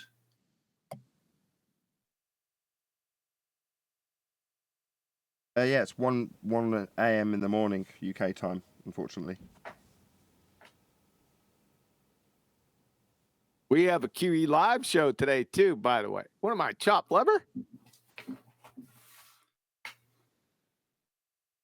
Yeah, you're a bit late on the promoting of it, given that we're in the after show now. Sleeping. Sorry. Promoting to us. I'll be there. Yeah, there is a QE live show today.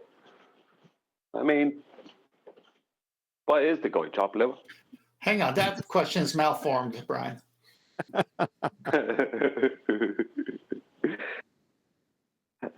actually like your thumbnail that you made for it. It's pretty good. How can I be begging the question if I haven't asked the question? We already said that, Neil. And thanks, Brian. Appreciate that. But you know I had nothing to do with it, man. My artistic, I couldn't catch a clue with artistry at all. My stickmans are laughable. No, actually, you created the greatest piece of flat art there ever was, which is the double drop. Remember Jim and Tina, or whoever it was? Who? With the boat. Remember the boat looking down at a boat? Remember that little thing you drew in 2016? Oh, that was horrible, man. That was... it got the point across. I suppose, but it was laughable.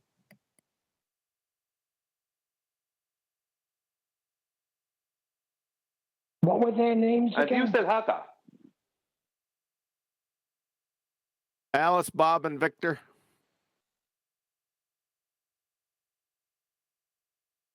I still got it somewhere. Yeah, I'm not showing it again.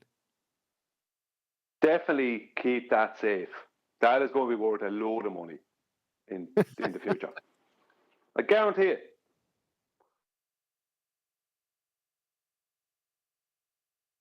Refractor Courage, are you back on? Yeah, I'm here. Yeah, I was commenting while you were gone about your debate that's over because they have to concede everything came from a flat plane today. Yeah, it's not really a debate. Well, I just couldn't call it a debate. Exactly. You bypassed. That was chopped liver. Debate today. Forget about QE's live show. It's John's debate today. Have you ever had chopped liver? Yeah, I have. It's horrible. Now you can understand the bypass. Yeah.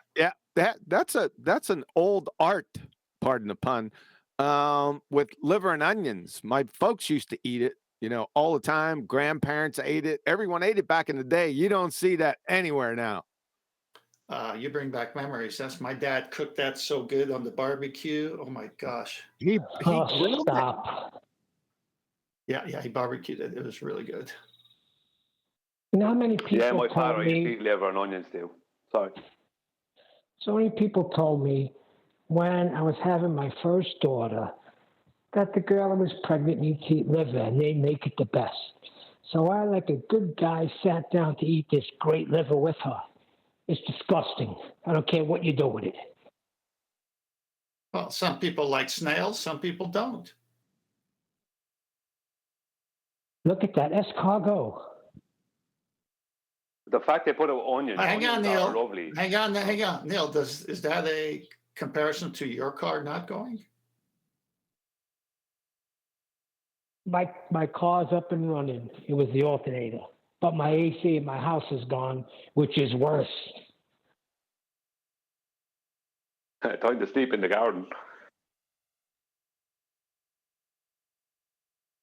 Did anyone watch my video that I put up?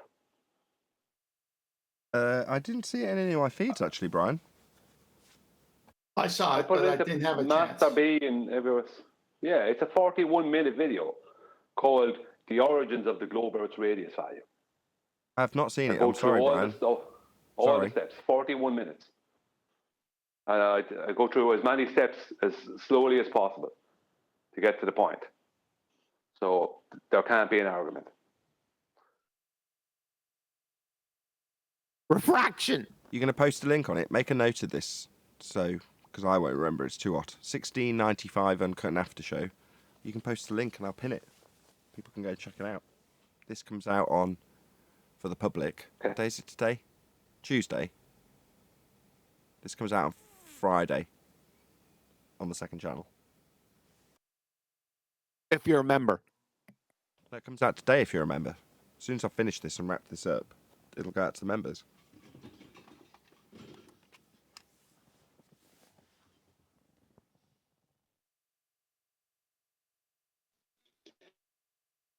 Hey y'all, I have a question or I have a proposal. If I'm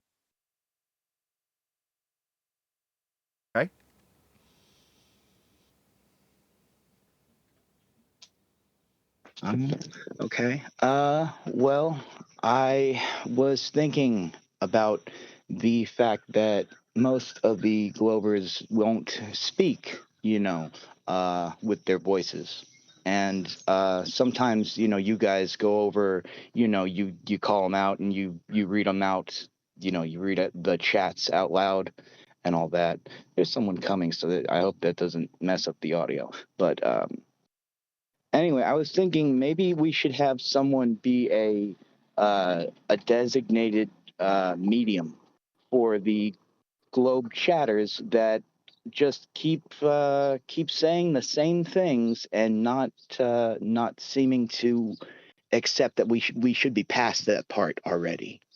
And maybe I could myself even read some things out for the Globers as kind of a Whoopi Goldberg to, their Patrick Swayze. I is see. the best way I can be our guest. explain. Well, I was just going to make that proposal, and if you'd like, I could talk to people about it. Droid might help. We could set that up a little.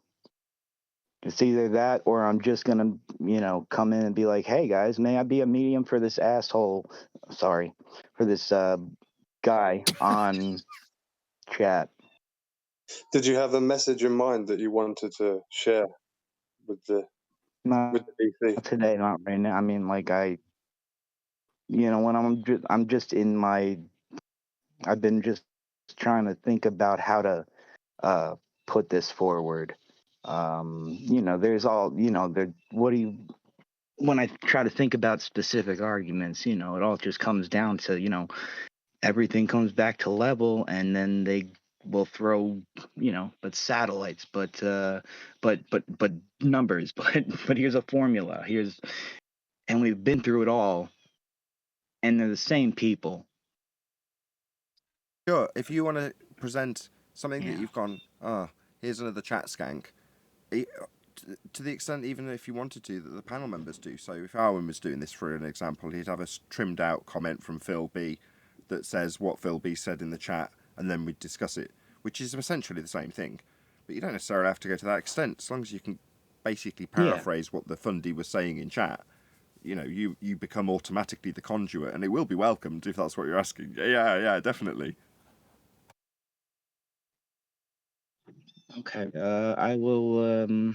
I'll try to organize myself and my thoughts and come back with it. On cue. Not now, but So, you know. so this Thank you. bastard, I mean, dickhead, I mean, what's the words? Phil Bell, Arwin's got a comment up from him. What does this say? I can't read, it's too small, Arwin. Go ahead. Oh, yeah. Refracted and geometric are not mutually exclusive. That's what he says. I bet he doesn't know what mutually exclusive is.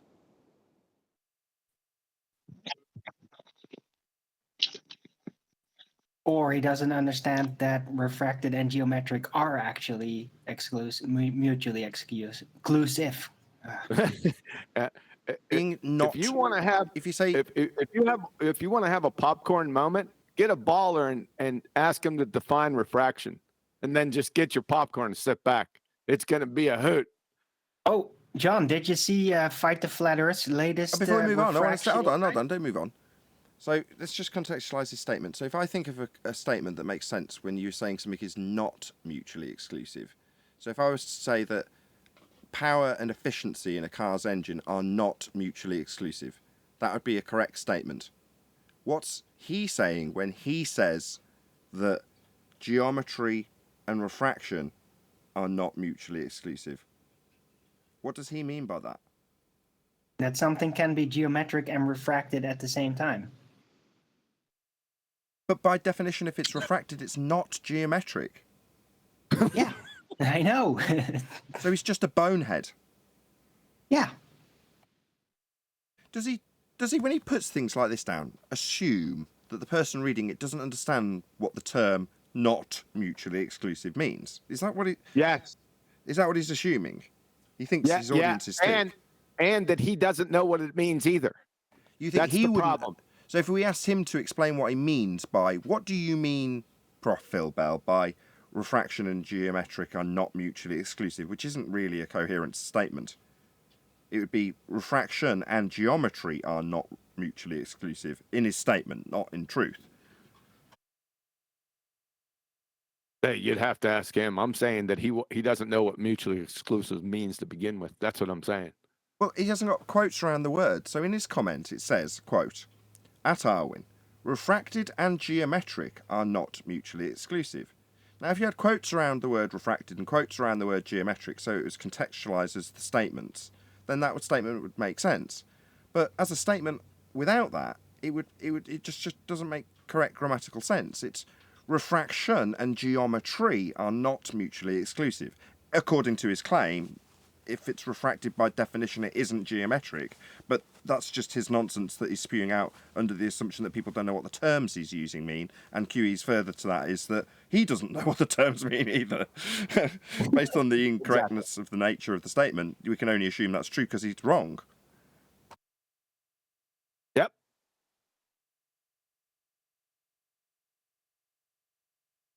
And he's saying these kinds of ridiculous types of things all the time in the chat, by the way, even today.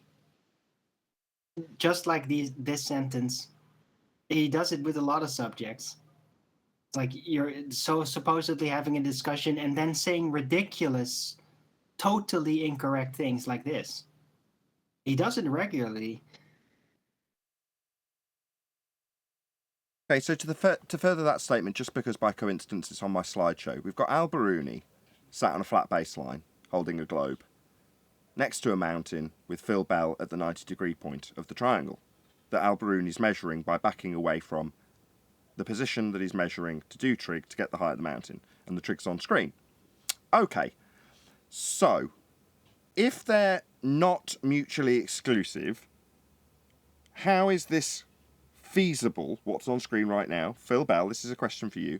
If any of the lines are deviated from straight, that would be refracted.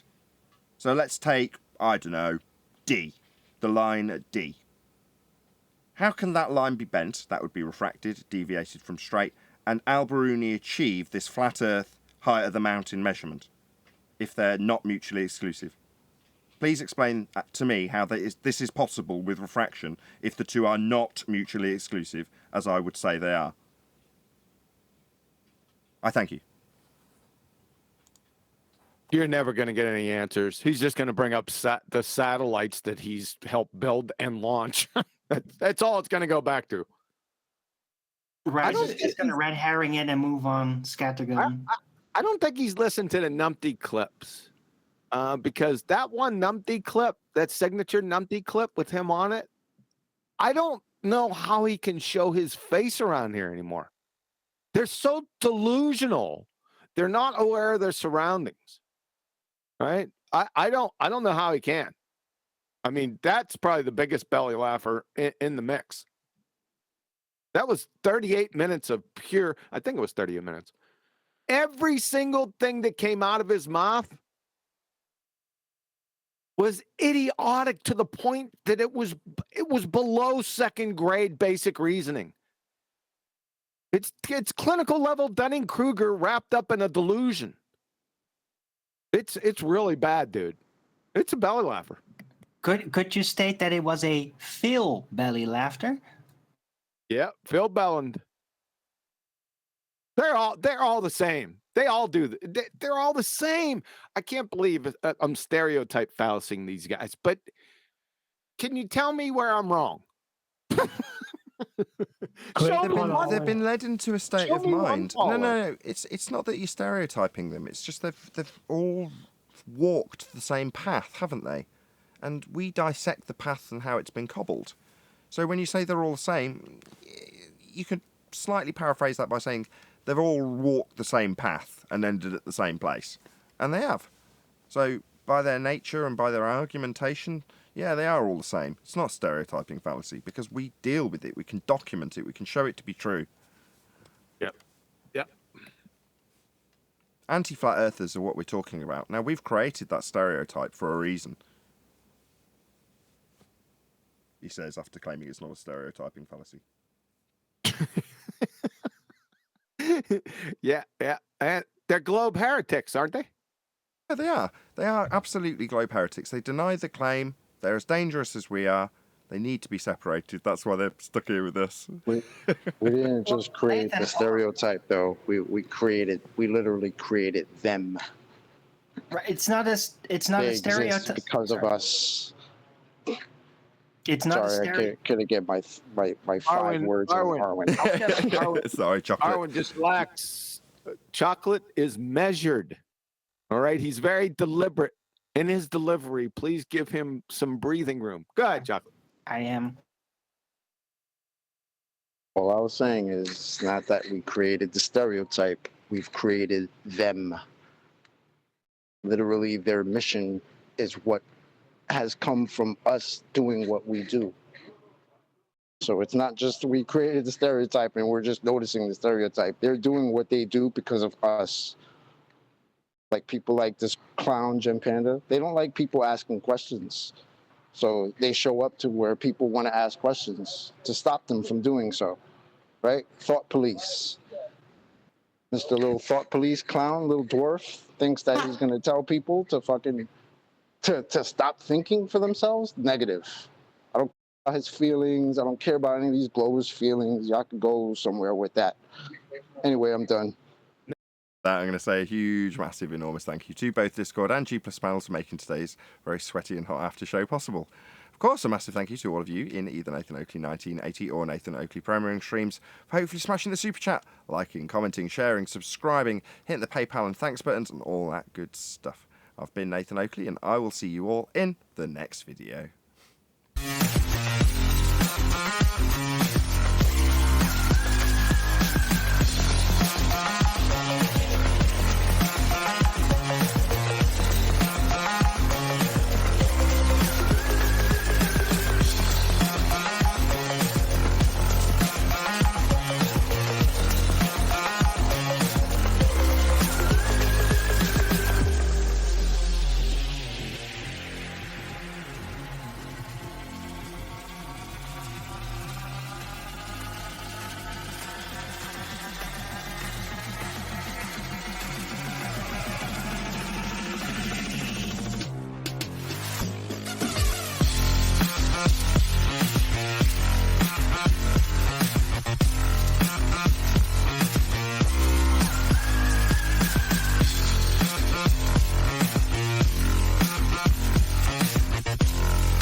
What a lovely day!